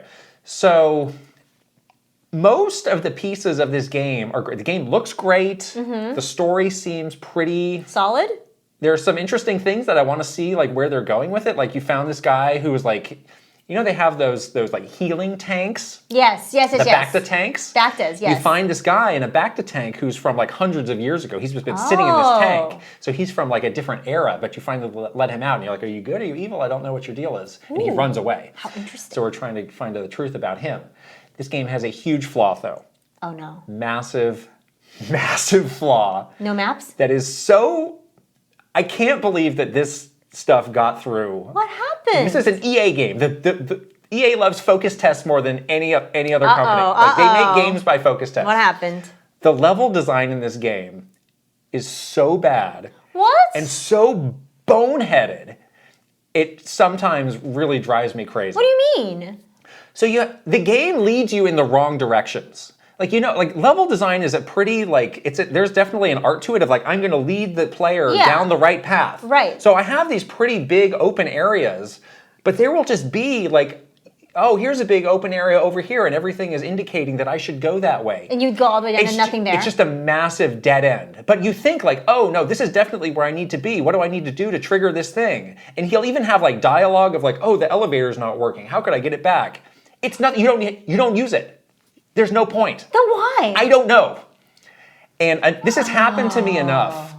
At first I was like, I struggle with this sometimes. I'm done with this. This is on me. But no. there have been enough times where I've had to look up a little YouTube video, and I'll read the comments, and everybody's like, the level design in this game is so bad. I was so stuck. Thank you. I couldn't do this. Why did they do this in this game? So I don't think it's a just me problem. There was another one where I'm on a different planet, which is Jedi, which is from the Rogue One movie. Okay. And that's a deserty planet. And they set up this thing where it's if you run on the sand, there's a little scorpion thing under the sand that will count to 3 and it'll come and kill you. It will instant kill you if you run on the sand. So you have to jump on these stone platforms to get around. Okay. And there's enough platforms you're okay, I could probably just chain together some jumps and get to this door that I need to get to. And I couldn't figure it out. I'm missing a platform. And they found and I went to the guide, and they're well, if you run on this narrow patch of sand that has no indicator at all, it won't trigger the thing, and you'll be fine. How would anybody know this? Why would they do that? I don't know. That's really bizarre. That's a major miss. It's kind of hurt my faith in Respawn a little bit. That who thought this was cool? Who people playing this game? Yeah, this is awesome. What? How did this happen? A huge budget, mass audience game like with this? a huge IP. Right. You can't figure out how to do something very basic. I mean, it's not. I'm not discounting the challenge around level design, but just basic things it's a pretty fundamental thing for a game fundamental. like this. That's a good way to put it. Right. Yeah, it's fundamental to making a video they game. do have an assist that I turned on where if you're going in the direction of the objective, it will make a sound. Okay, well that's helpful. No.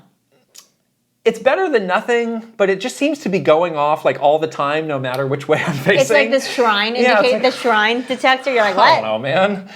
So what now? I'm just having a very short leash of looking up on YouTube what the solution is, because it's I don't trust. Is there some sort of map with a thing? Yes. Objective marker? You just go towards that? No. There's another thing that you can turn on, which is so there's the objective, which could be pretty far off in the distance. There's another thing you can turn on. It's more of a close term objective, where it's why don't you go here to take the next step? I found that thing is often wrong. So, what? Again, this game. No. I don't trust what this game is telling me. Is the thing. That's so weird. Right. So if that's wrong, then so if I get stuck, I'm just instantly going on YouTube to find whatever counterintuitive thing they wanted you to do. So that's just kind of how I'm playing it. Last night I did a stretch that was more action-oriented. That was great. Like I said, the fighting in this is good. There is a lot of cool fan service too. What it would have been like to see a Clone Wars battle droid fight a stormtrooper. Well, they're both in this game, and sometimes you walk into some battle and they're fighting it out, and you can just sit back and watch. It's kind of neat. Okay. I like that.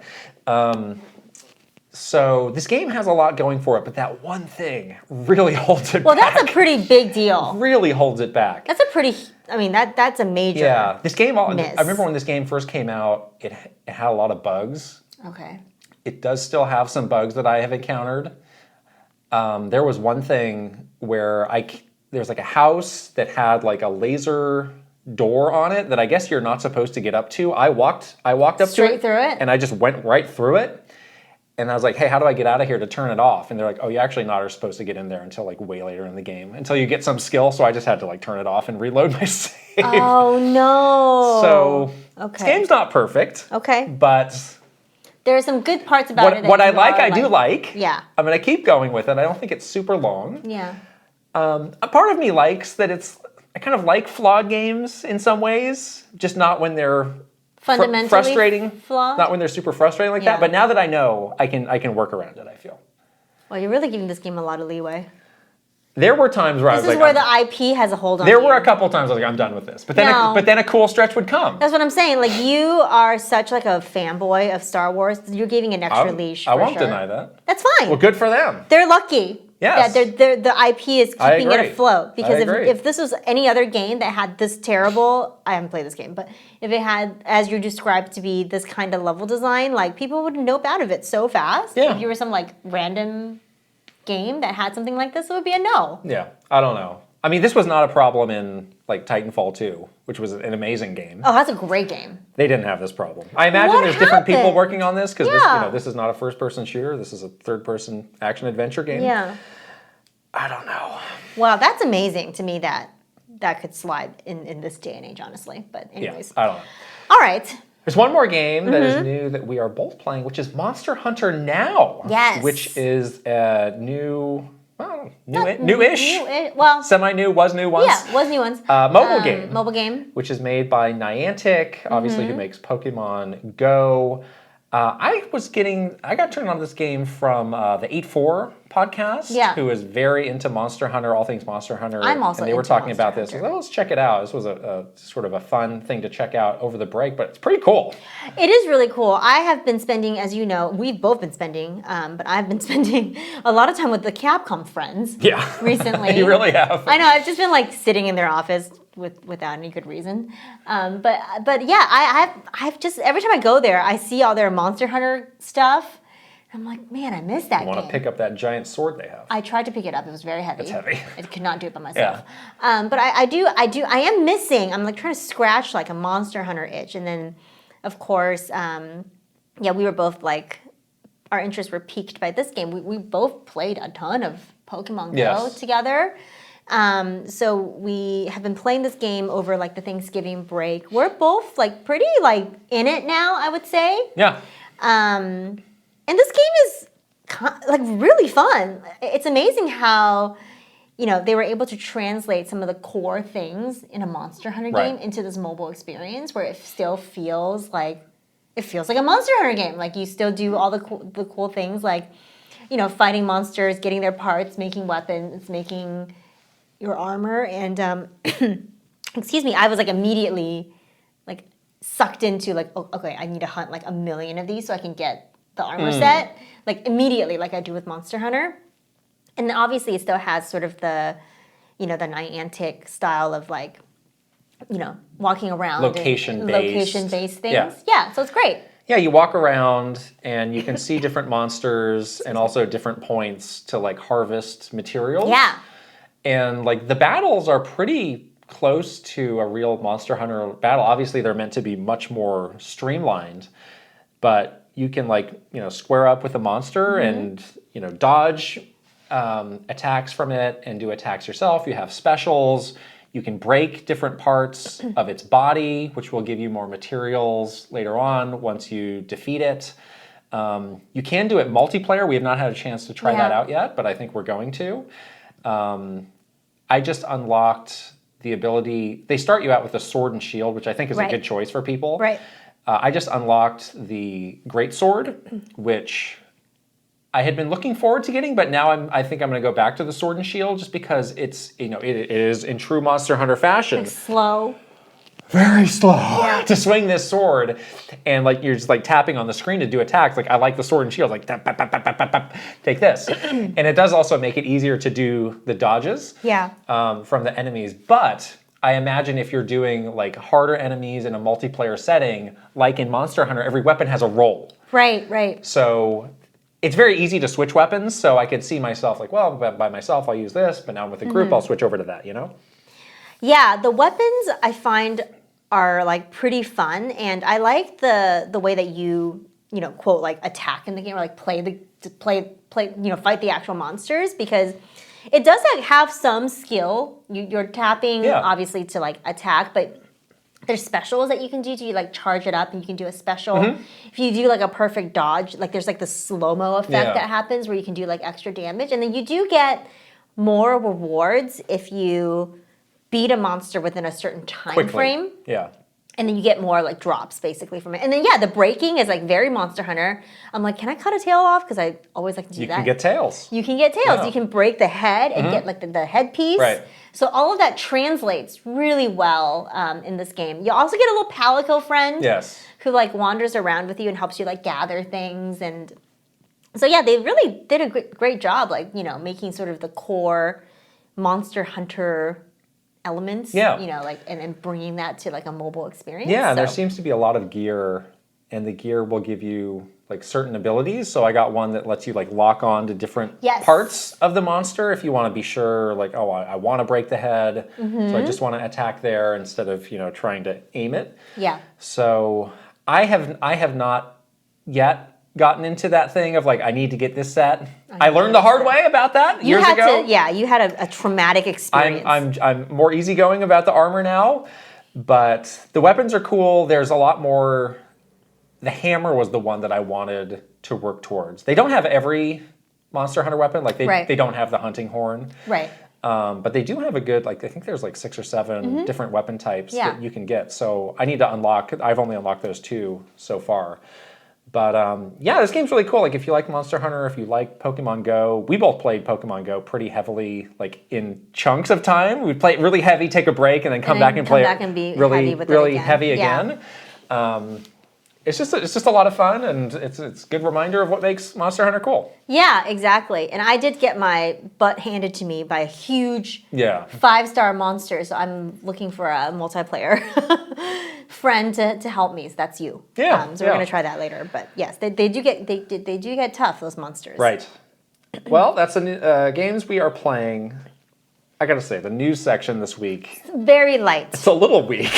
Let's be honest about it. Everybody was on holiday. Good for them. I was sure that there was going to be. We're recording this on Monday. The Monday after that, I was like, somebody's going to have some piece of news on Monday that will lead this news section. But there was literally nothing. Nothing. I feel like this Black Friday was like sort of.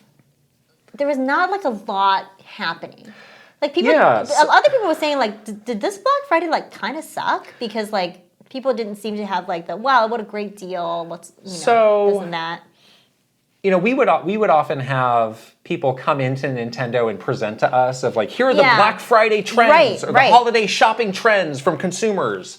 And a lot of the times it was like stuff you already knew of like, hey, people really like shopping online. Like, yeah, I know. Duh. But it does seem like something has changed now where Black Friday itself is less important than just this very extended window of time. Right. Because I was telling you, I went to a Target last Monday, and I was like, they just have all the Black Friday sales out and active. So, I saw this video that someone posted from Target where they were looking at the price signs in the store, and they had a sign that said like Black Friday deal and a price. And if you look right underneath it, it was just the normal sign for the price, and it was the same.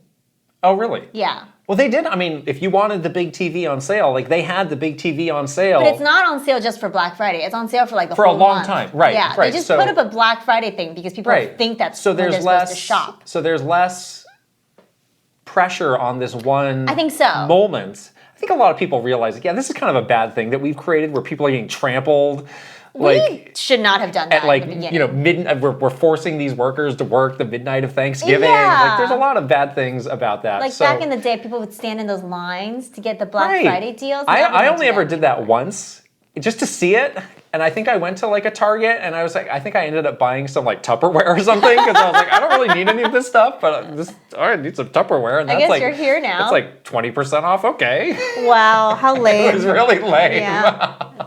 Yeah, so anyhow, we were thinking like maybe there would be some kind of like announcement from Nintendo sharing their sales numbers. That was a real thing. The Nintendo Momentum announcement. People would often like track the numbers over the holiday and like, will we have some impressive stat that we can trot out of like, hey, we're looking good for the holiday season. Holiday season of all time. Some sort of headline like that. So that didn't happen for them. It didn't happen for anybody. Nobody trotted out any news. And I can understand why in Nintendo's case they didn't, because I mean we got 7 years of Switch. Like it's hard to top the peak, Right. Black Friday weekend or however you want to slice it.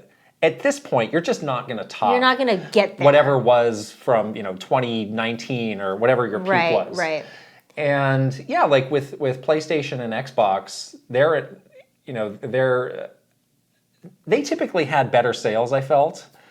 Like, I feel like Xbox was usually more aggressive with the sales. Like, they had deals that were pretty good, but not like, oh my God, people are jumping on this like crazy. There was that PS5 Target sale that people were posting about over the weekend.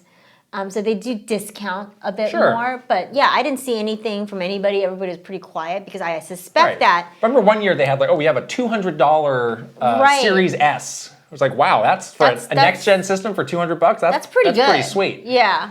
But yeah, nothing this year. I just felt like, just in general, things were a little bit muted. I don't know if that's just kind of the place we are with this console generation, especially for Nintendo at the tail end of theirs. But overall, it does feel like people are not as like into it as before. So this might just be kind of what happens moving forward. I think it's just more spread out. Yeah. I think people are still very into, shopping and getting deals, but it's just they know more, like, there's going to be more opportunities as we get close. Right. It's like, this is not my only chance to get the thing. People have come out of that mindset. They're more savvy about it. So I could see, maybe at the start of January, again, one of these companies saying... Best holiday ever. Yeah, like, we shattered our holiday records with whatever it is. In the case of Nintendo, they already put out an announcement for Mario Wonder. Yeah. So they kind of didn't have that much new to say about that. Mario RPG is not going to be some, like, sales gangbuster thing. No, that's like a pretty niche audience, I think. So I can kind of understand where it was, but it just leads to this being a very dinky news section. Yeah, exactly. The long run up to that. But interesting how people's habits have changed a bit, Yeah, for sure. The other little news story here, we don't typically do news about like other creators, but in this case, I think it was noteworthy. We were both surprised. I think it was like the day before Thanksgiving. They put this episode out. Nintendo podcast is ending. I know, I'm so sad. Wood and Bob, great friends of ours. We were on that podcast a little over a year ago. I didn't see that coming at all. I don't think a lot of people did. Yeah. And that was quite surprising. Basically, one of them said, like, my heart's not really in it the same way it was. I do a lot of other things. Like, neither of them are primarily podcasters. Right, They do other things. They have their own very, large channels that they do a lot of other content on. Right. Yeah. So, it kind of is what it is, where it's like, if both people aren't into us, then, I guess it makes sense to, not continue on if you have, you think you have better things to do with your time. But, it is sad to lose another great podcast in the Nintendo community with, really, sharp and great commentators. Exactly. Like them. I love Bob and Wolf so much, and it was such an honor for us to be on the podcast. And honestly, it was like very cathartic, and I had like a weight on my chest that I wanted to get off for that podcast. It was so fun to do that and share that moment with them and like hug it out at the end, like just get past that thing. Right. So it was definitely sad when I saw this, and I know that, it is rare to have like a Nintendo specific podcast. Like that's what they were doing, and they were very focused on that, and they had so much like, just great things, great insights on Nintendo things, and such a love for all things Nintendo that it is really sad to see it ending. As I listened to that whole podcast, which was quite raw. Yeah. It made me think of us, honestly, when I was going through it, because, they talked about like, hey, we've almost made it 2 years. That's a really long time. And I was like, yes, but like, we've passed 10 years of making something weekly together. And I just want to say this is a very special thing that we have, being able to do this for as long as we have, and being both people being fully committed to this and never worrying like, oh no, Krysta's not into it this week. What do I have to do to get her, jangle some keys or something, glitter in the face, get her in the zone. But no, I mean, we'll probably talk about it more in some future story time. Like there were some times where you considered leaving Nintendo. Yeah. Were very honest with me about that. So I did also understand kind of the worries that they were sharing of Yeah. like, you know, I knew you in this capacity. Things are going to be changing. I don't know what that means. Right. And I'm feeling a little bit anxious about that. I can Yeah. relate to that because that's how I felt when you were Right. going through that too. Yeah, it was really sweet when I was listening to the Nintendo podcast about this. One thing that Wood was asking of Bob was like, you know, I just want to be able to hang out with you still. Yeah. And it's like, that's so sweet because that is like what makes these kinds of things really special is like these people and us, like we have real friendships, you know, these are like, this is like real thing. It's not like we're just phoning it in every week to do a podcast. They weren't either. It wasn't just like every week they had to like turn it on to do a podcast. Now these are like part of people's lives. This is part of our, like a huge part of our life. So yeah, you know, it definitely made me think about that a little bit too. It's like, thank God, you know, after Nintendo ended, we like made the decision to do this together, and we're obviously like very fully committed to doing this for as long as we possibly can, obviously with the support from you guys. But it's something that you shouldn't really take for granted because like, yeah, it is like two people's lives that you're like trying to like, you know, fit together for this. And at some point, you know, maybe it doesn't work for one or the other person. So yeah, it's a reality of it. There was one other thing that they talked about, which, again, not to make this about us, but kind of they talked about how, you know, they started as solo creators. Right. Yeah. And they came together to do this podcast, and they said there was a real like feeling out period of like, I'm not a solo creator anymore. Oh, like gosh. I have to wait for you to finish your point before I can jump in with my better point. And I think, you know, we experienced the opposite of like from day one. Yeah. We did it as a duo. And I think we still sometimes joke or talk about like, oh, you could do this thing by yourself, or like sometimes I'll do like a YouTube short talking about some news by myself. But I think we still like, we prefer this. Yes. It's like I don't think like I can't see some world where it's like, well, I'm just going to go be a solo content creator. I don't think I would do that. I don't think I can ever do it. It's too scary. I don't know how these solo creators do. I have so much respect for solo creators. Maybe because I just never experienced that before. And they were saying so many things are like, oh, it's so much easier. I can just do what I want whenever I feel like. Like whenever I feel like streaming, I just stream. Like I don't care about your schedule, whatever. Yeah. I don't know. I don't know if I'd be cut out for that. Honestly, I need like. I like having like a safety net, you know? Totally. And I would feel a lot of pressure if I had to do this by myself. And I think I'd be lonely to do it. Like, this is a lonely job. Right.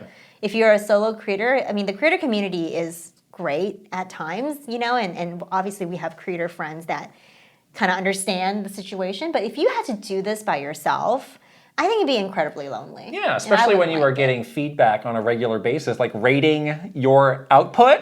It's like sometimes you need to like talk to somebody about that or get like a reality. You often need a reality check about that. You came in this morning was like, I screenshotted the last podcast. I was ready. In case you're having a meltdown today, which I oftentimes do because I know how to prepare for this now. I'm very like you live or die. I live or die with the YouTube algorithm. But I mean, die. in a sense, you kind of are living or dying with it. So so there's some you gotta pay rent, some guys. reasonable aspects to that. But yeah, that's like a super hard thing that is extremely admirable. Yeah, it's so admirable. Yeah. I'm gonna miss this. I'm so glad that we again just was able to be a very teeny tiny part of this amazing thing that you know Wood and Bob created, and I wish them nothing but the best, of course. But I'm sad. I'm really sad that this is ending. Yeah. They said they're going to do episodes through the end of the year. Yeah. But yeah, enjoy it while it lasts. I guess know. Is the big takeaway. We'll just bring them onto this podcast. There we go. Force them back together here. You listening? They can do the tell-all with us. Oh yeah. Turn the tables, right? Turn the tables. There Okay, we'll put that on the list of things to schedule for next year. That's the news, believe it or not. Believe it or not, that's the news. Literally nothing happened. It's okay. Our first question is maybe slightly newsy, so I put it first here. Okay. We get all of our questions from our Patreon community. This one's from Captain Alex. I'm dropping this in here because of recent discourse surrounding video game reviews. If you know, you know. Does Nintendo ever pay their content creators as part of the creator program, or does Nintendo ever pay content creators or news outlets in general to post reviews or cover games? My guess is no. However, in defense of recent issues, it doesn't seem fair that a smaller indie company or publisher should be expected to pay for reviews when larger companies like Nintendo, Sony, or Microsoft get and expect free coverage. They're the ones who can actually afford to pay for the coverage as far as their marketing budget. Instead, they give hashtag free game and probably add the gifted games to their long list of tax write-offs. So, yes, this was something that happened on Twitter like days before Thanksgiving, where there was a smaller indie developer. You know, they were sort of just sharing a lot of little facts about the launch of their game, and they were saying, you know, it was really hard for us to get coverage on YouTube. All the people that we reached out to wanted money to review the game, and didn't feel good about doing that. So we're just like kind of don't have much, and that created the capital D discourse that happened around this. Sure. But it was kind of an interesting view into how people are feeling about this. Yeah. So just to answer the question about Nintendo. So Nintendo actually had two sides of their creator program. One was the we call them earned creators, which means that we do not pay them. Nintendo was not paying them to cover a game.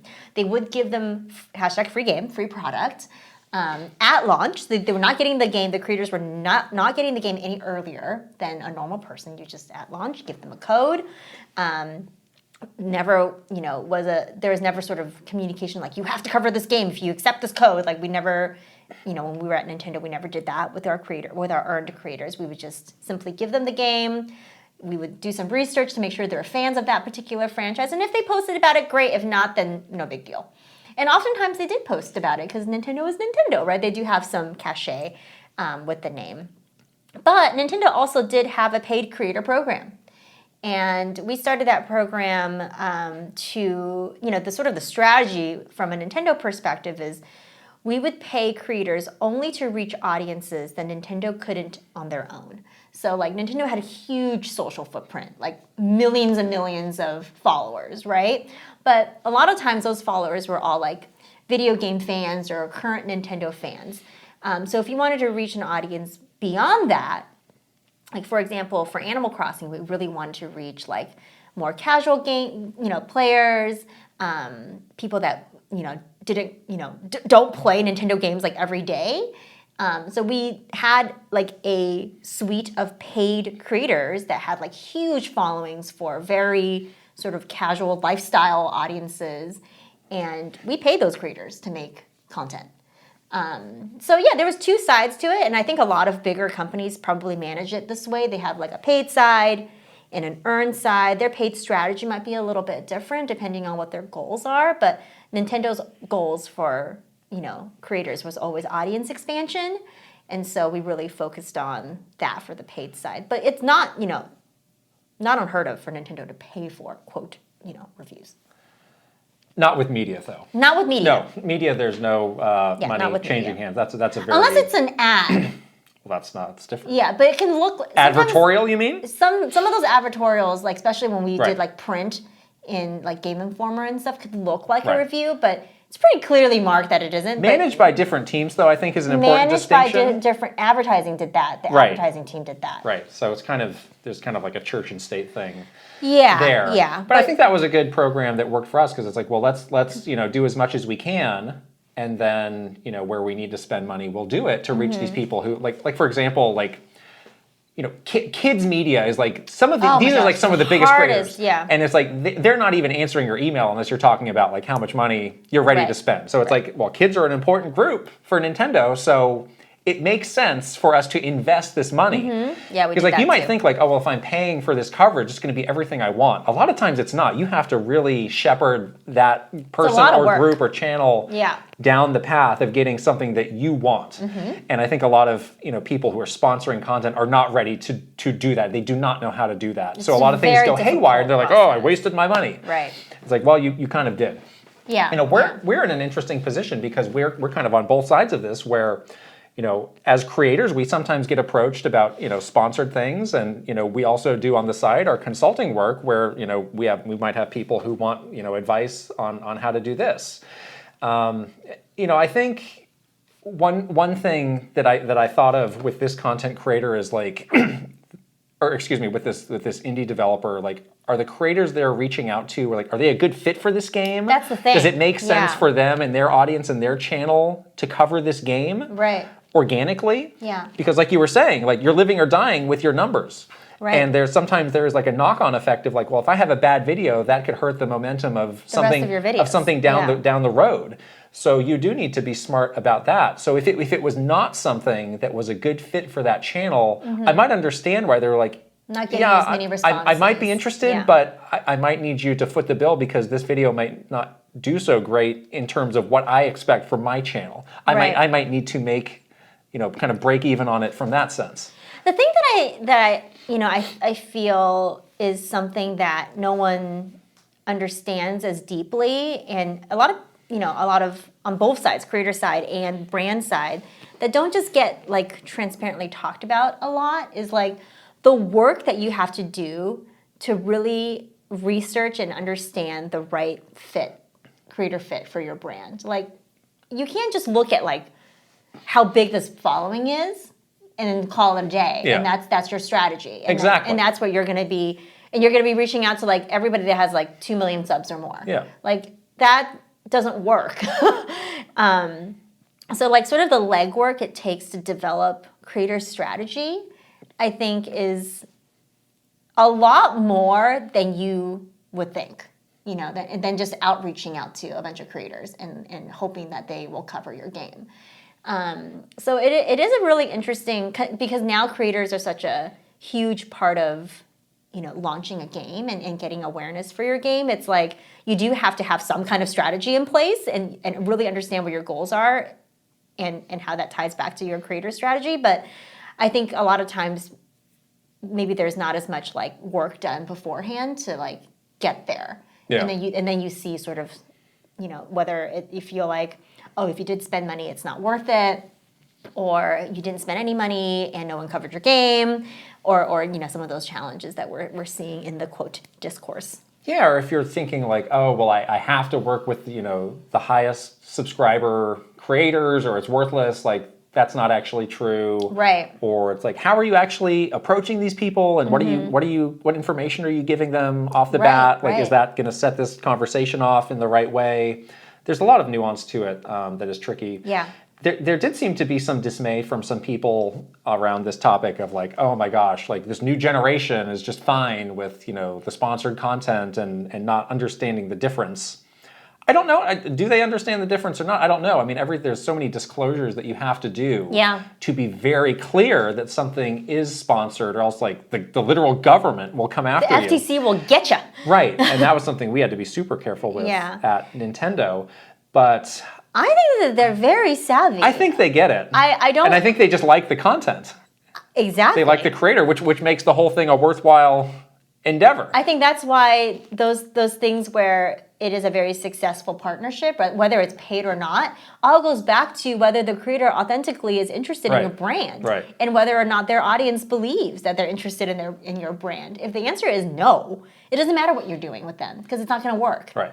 And no one will believe you, and it ultimately hurt your brand. So, like, I feel like that's just a piece of it that is so important that should not be overlooked in like the early parts of developing that strategy. Yeah, and you would hope that content creators can also have that lens of, am I interested in this? If not, really, then I don't want to do it. I mean, we get approached by so much stuff every week that we're just like, no, this is not really a good fit. This doesn't make sense, so we're going to have to say no. Right. And I think the viewer can sniff that out in most cases.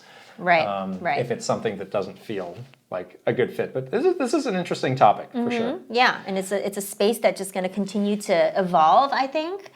Obviously it's very interesting for us to be on both sides of the coin for this, because we deal with it from both sides, and we've worked on it from both sides as well, which is very interesting. So I don't think there's many people who have the both sides experience that we do on this specific topic. The creator program at Nintendo is something that you and I created.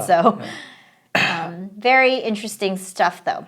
Cerulean Dragon is next. I wanted to get this question out before the Game Awards nominations. Well, that already happened, but at what point do you feel TGA's become a popularity contest, especially this year, which was packed with so many amazing games? For example, Octopath 2 sits at an 84 on Metacritic, which is just a few points lower than Final Fantasy 16 and a few points above Starfield. However, I think it's safe to assume this game will receive next to no nominations, unlike other two. That was true. How important do you think the backing of a big name and a big studio matters more so than the game itself? And do you think the ability for a game to go viral, like Baldur's Gate managed to, impacts a game's likelihood to be nominated? At what point does the quality of a game no longer the only thing taken into consideration? For example, had Baldur's Gate gotten critical acclaim but didn't sell as well or go viral online, do you think it would have made it into the nomination process on its acclaim alone? Tricky stuff. So there was also a few other questions that we got around recency bias. Yeah. Which we were just talking about. Right. I do think that's real. We have pointed out some limitations of the Game Awards system, which is, they are using a panel of media and creators from around the world to, help with, nominating games, picking winners. And especially in a year like this one, these are all people like us who have limited time to cover and play certain games. Exactly. And the demands of their job are like, we have to prioritize the high-profile games because that's what our audience wants, or that's what our boss is telling us to cover because it gets a click. Yeah. And they kind of have to scrap and fight like we do for time to play other games that maybe are of interest to them or that they have heard, gotten recommendations from for other people. It's not possible for them to play literally everything. Exactly. And I think it kind of goes hand in hand with like the game that becomes a talking point on the internet, unfortunately, right? When a game like Baldur's Gate, goes viral or whatever, or a game like Sea of Stars, has like a moment, because we're in such a crowded space with all the games that we were treated to this year. Yeah, it really becomes like, what is the thing that captures your attention? So I don't know if calling it a popularity contest is the right phrasing for it, but it is like, in a way, sort of, what is in the current conversation, because those are the games that they probably feel the need to give their attention to. So Octopath Traveler 2 is a 100-hour JRPG that I'd say, in terms of notoriety or people talking about it, is a step below Starfield and Baldur's Gate. Yeah. It would kind of be on a lot of those people on the panel to carve out that time, and I don't think enough of them did for it to get the nominations, even though I think in some of those categories it absolutely deserved to be there. Is deserved. Yeah. So this is just a limitation of the system. I don't know how you get around this. The recency bias point, it kind of depends on the person. Yeah. I started doing my Game of the Year prep this weekend. I'm very comprehensive with this. And I can say for certain I have several games that came out very early in the year. I took very comprehensive notes. Are going to be on my list that I have held on tight to from day one. But I imagine there are other people who are a bit more from the hip of like, oh yeah, that, there's like off the top of their head, yes, this, and this. And they may not dig as deep to find something else that happened earlier. It is such like it's like when you look at art in a museum, some people love it, some people hate it, right? Yeah. It's like very, you kind of don't know how a person will react. Right. And I think there's another thing that happens that's kind of similar to recency bias is like, is there one thing in a game that sticks in your head? And obviously it's easier if you just recently played that game for more things to stick in your head. But that doesn't mean that a game from earlier this year doesn't have a moment that like stands out to you that makes you remember it, Right. So I feel like it all goes back to like, how do you break out in this extremely crowded space more than ever this year? That's like the game that that everyone's playing. It's like, what thing are you going to break out for? Like, unfortunately, Baldur's Gate thing that broke out for is the sexy bear. So, like, it could be something weird. It could be nothing to do with the quality of the game, right?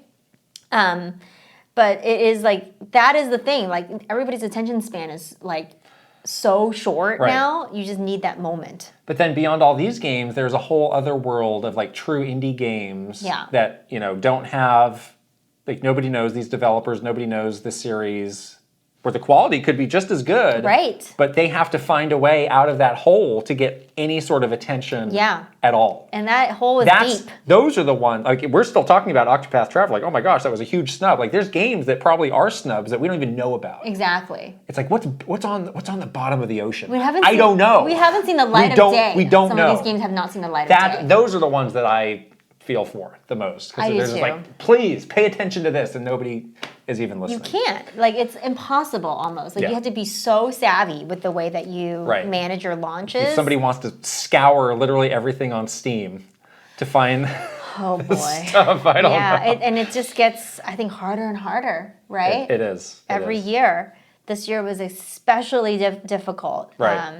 So I don't have a solution. I don't know if there are good solutions to this. I think it's just best for us to acknowledge, like, this is inherently flawed. A flawed system. Yeah, for sure. Greg Vogt asks, with the Switch 2 seemingly on the horizon, what do you think the likelihood of getting sequels to new game series first introduced on the Switch, namely ARMS, Astral Chain, and Ring Fit Adventure? Oh my gosh. Let's go through each of these one by one and say very likely, somewhat likely, or unlikely. Okay.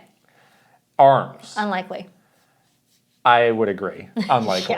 Yeah. Again, the ARMS team is the same as the Mario Kart team. Right. They have better things to do. So they are busy with that. Yeah. And I think that, it did okay.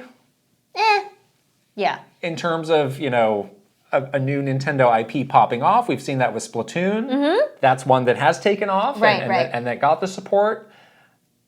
This one, unless there's somebody like a Miyamoto Pikmin, like if somebody's like, this is my pet project, I need you to do this. Fight tooth and nail to do this. I'm not making Mario Kart 9 unless I make ARMS 2. That's the deal. Oh my gosh, Kono-san is like... Unless it's something like that. Ibuki-san is like thrown down. I know. Literally thrown down. Astral Chain, I also say unlikely. Unlikely. I am deeply worried about Platinum Games. Yikes. Truly deeply worried. It's pretty dire. Especially after Kamiya's left. I know, right? Nintendo can keep funding these games. But they need someone to take the reins over there and figure it out. And again, Astral Chain was not a Bayonetta type hit. No. Where it's like, oh yes, we will make an Astral Chain 2. I think I would almost want to roll the dice again and say, what else? What other new ideas? Yeah, what other ideas do you have? I mean, it was a good game, but it just did not have any sort of lasting power. It was not a Nintendo level hit. I honestly cannot remember. It's a cult classic. Single thing about Astral Chain. It's a cult classic. I can remember a lot of things. There was a hairstyle that looked like your hairstyle. That's all I remember. You made a purple-haired version of me to look like the main character. That was the only thing I remember from it. We did a Nintendo Minute on Astral Chain. It's a great game, but I don't think it's going to get a sequel. Remember. Ring Fit Adventure, highly likely. Highly likely. Highly likely. I'm surprised we haven't already seen. I know. They're probably saving it for that Switch too. This also, to our talk of what games could Nintendo turn into live services. This is one. This is a great one. Do monthly editions. Where you could do a little monthly level workout or monthly challenge. Yeah, exactly. People love that. Yes. Leg month. Not leg day, but leg month. Ring Fit is legit good. People love this game. I really like Ring Fit. It's fun. I want them to do this, and I think they will. A lot of people were legit playing it daily as part of their exercise routine. Yeah, remember in the pandemic, this was one of those things that it was also this is so sold out everywhere. Yeah. You cannot get this. No one can leave their house. You cannot get this. Yeah. People love it. It was a huge hit. Love it. Yeah. Rob asks, we have just completed a major release for my company. Yay! It involved late night support and monitoring Slack over the weekend. Now that it is finished, I intend to reward myself with some shopping and food. Nice. When you worked at Nintendo, did you have any post-launch ceremonies? Did you ever reward yourselves afterwards? As a bonus question, did Nintendo have an internal reward system for employees after significant launch? No. That's a big no. That's a huge no. The thing with Nintendo is we were always moving on to the next launch. So true. We never had a Just moment on to the next thing. at all to celebrate anything, which was a little bit sad. But yeah, I don't remember a single sort of celebratory restful moment for any launch I've ever worked on at Nintendo, even the big ones like Switch. That's why this was such a hamster wheel. It was you think you accomplished something great that was meaningful, and it was just all right, well, how's the next thing going? Yeah, right. Are you going to screw that up? Or they keep moving the forecast. Yeah. Like you launch like Smash and it sold like crazy amounts, and they were like, actually the real forecast is this, and so you actually failed. So And that did break people. Broke people. Like, yeah.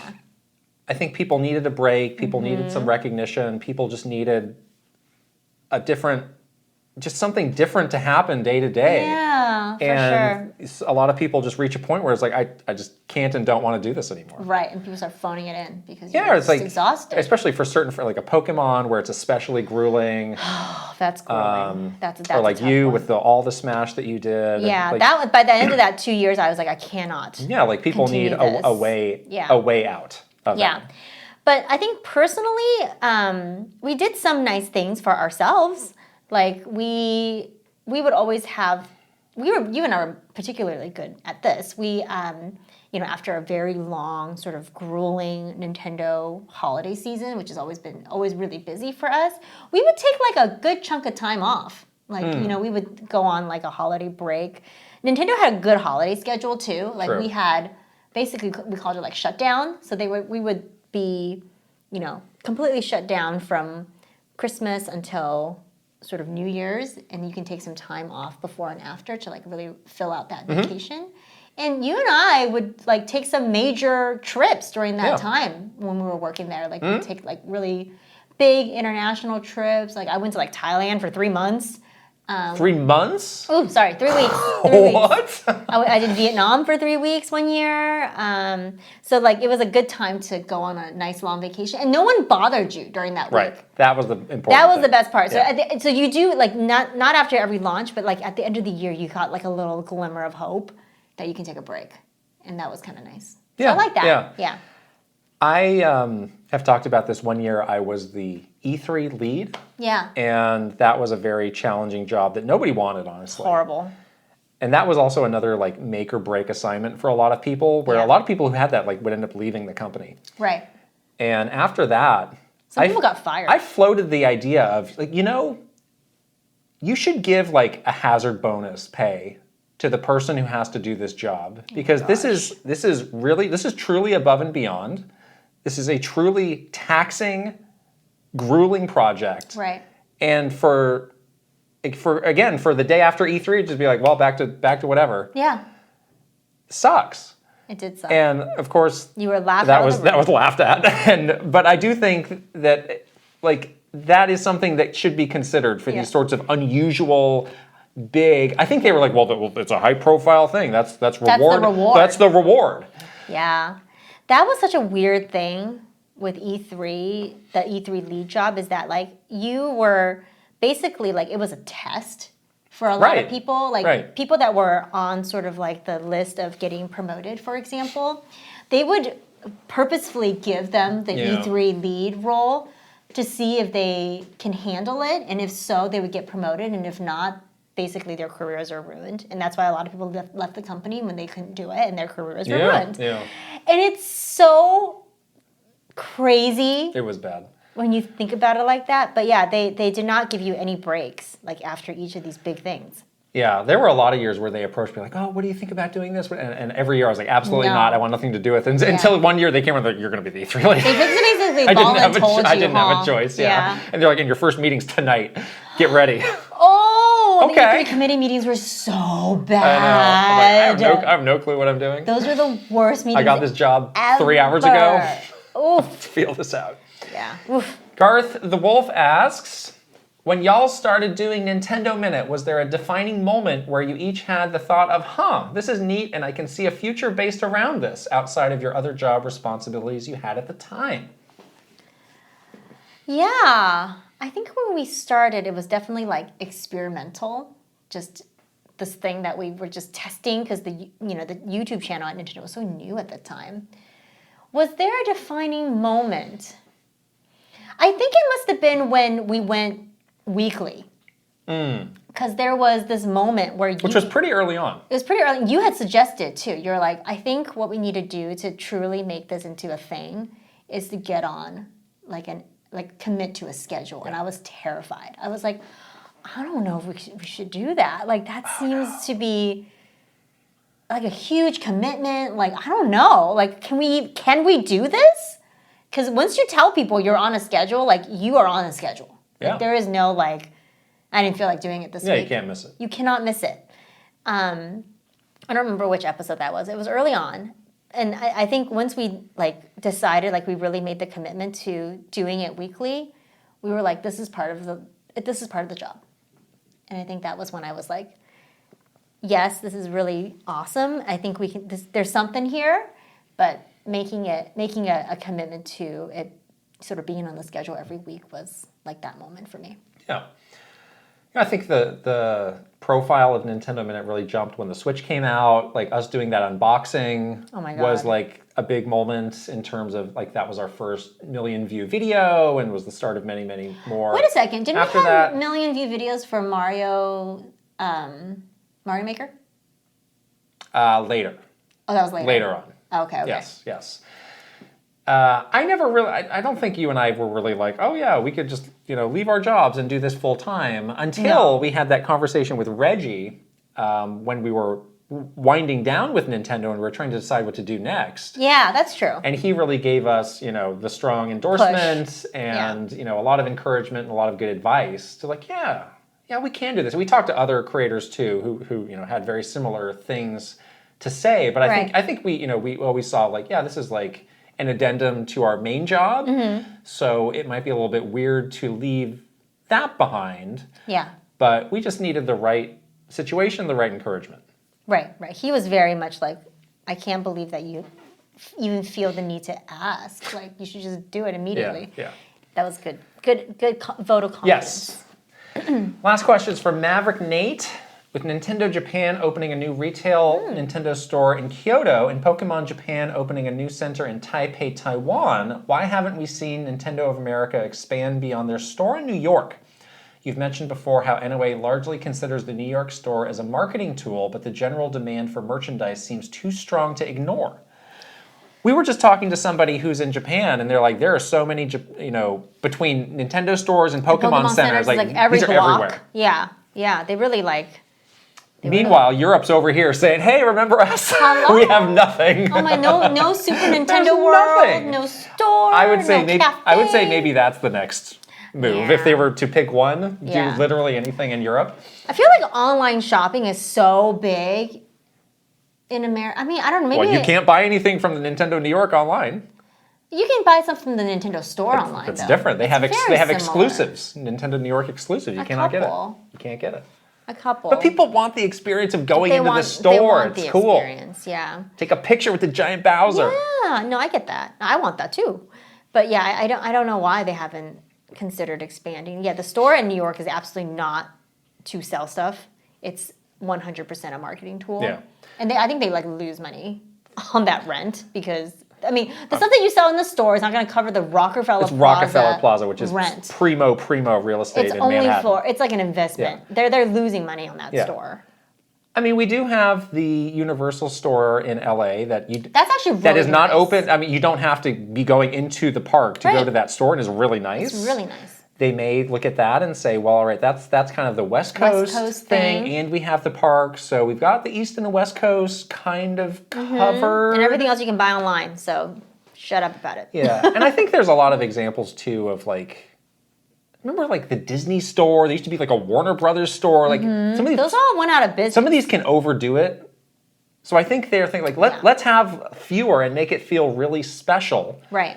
And they do feel special versus like every mall is going to have a Nintendo store and it's going to be kind of ho-hum. And also the malls are also going Malls are away. terrible. No one wants to go to the mall anymore. Right. So that, I mean, the whole like brick and mortar retail is a whole like other conversation. Yeah, and so I think the risk is too much for them. And it may be different in Japan. Like I think there's still a lot of like foot traffic shopping. Yeah, because they have like public transit. People are out and doing stuff more so in Japan than they are here. Yeah. So yeah, Europe. Yeah, and Asia in general too. But Europe. Whereas Nintendo, I can't believe it. Whereas I mean, they have their headquarters are in Germany. Like at least put one there, you know. London, Paris, Rome. Pick a city. Like pick one. Anywhere. London would be great. Paris would be good. Oh, they'd all be great. Paris? Pick a city, please. Please. That's Bonjour, Mario. That's all our questions. Yes. Wow. All right. Shall we shout out some wonderful superstars? Let's do it. I'm a little bummed out that we don't have our Thanksgiving table of people to do the That was round fun. robin. That was really fun. That was Everyone fun. did a good job. Did that make you feel better about your pronunciations? It really did. I think it did. It really, yeah. truly did. Okay, but here we go with our superstars. Aaron Hash, Ben Eichhorn, Maru Mayhem, Eigenverse, Kiss My Flapjack, Mike Chin, Roy Eschke, switching it up, underscore, Safazon, VGM Life, Link, the hero of wins, Angela Bycroft and a Pig Molly, Thomas O'Rourke, Kyle LaBeouf, Roberto Nieves, Frederick Ulf Conradson, Andrew Uhas, Chili, Bruce Dash, and Rain Tech. whoop whoop. We neglected and her pig Molly for last week because. I said it. But that's what I'm Oh, saying. It's good last that you week. didn't know I see. about Molly. I was prepared to defend myself. You're prepared just to did that. defend Molly. I just did that. Molly's honor. All right, here we go with the One Up Club. Aaron Burgundy, Ale Alejandro, Astro Dev, Awesome 46, Bad Moon Horizon, Benji B, Blue Yellow Gray, Bookem Dano, Bookishly Fab, Brooke Obscura, Brovak Novak, Cameron, Chelly Squirrel, Christopher Lay, Captain Alex, Crimcat, Sea Roper 17, Dachshund, Doinko, Dolce, Dino Punch, Elite Peach, Esparts 50, Fart Priest 69, Furbound, Fernie and Just Forever, Fox Deploy, Garrett Hullfish, Garth the Wolf, Gartooth, G-Sound 101, Heroic, Iris Marin, Jay Rando, Jabroni Jones, Jeffrey Hernandez, Jerry 92602, Jesse Hernandez, John Responte, Jonathan Rowe, Jordan Collette, Jordan Hemmerly, Joshua Clements, Juji Fruit, Jess Camtro, Justin Lemminger, Kawa 2796, Keith Kwan, Kevin Delane, Kilo Kibo, Krista Roddy Kid, Christopia Party With Me, Kyle Gamer Barry Rookie, Kyle Kretzer, Linnell Stickman, Lazy Cat for Coffee, Lex, Lit, Luminous, Macho Potato, Mad Dog 5981, Magnificent Easy G plus Callie Marie,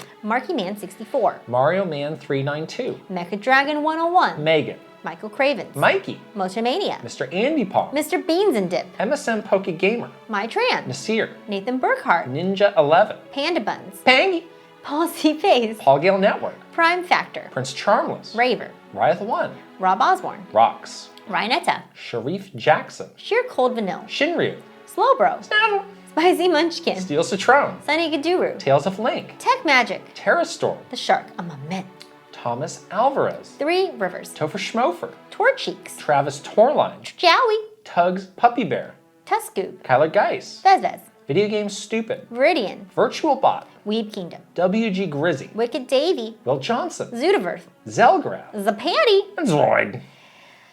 It's a mouthful. It's a mouthful. It's really a mouthful. All right. Thank you so much to our wonderful Patreon subscribers for continuing to support everything we do here on this channel. If you'd like to join, it is patreon.com/KitandKrysta. And if you're watching on video on YouTube, you can go ahead and subscribe to this channel, give this video a thumbs up, and leave us a comment, which we will absolutely read. And if you are listening on audio, you can also subscribe, give us a 5-star rating, and also leave a written review if you please. And we're on the socials. We're on Twitter, Instagram, TikTok, Facebook, YouTube, and Threads.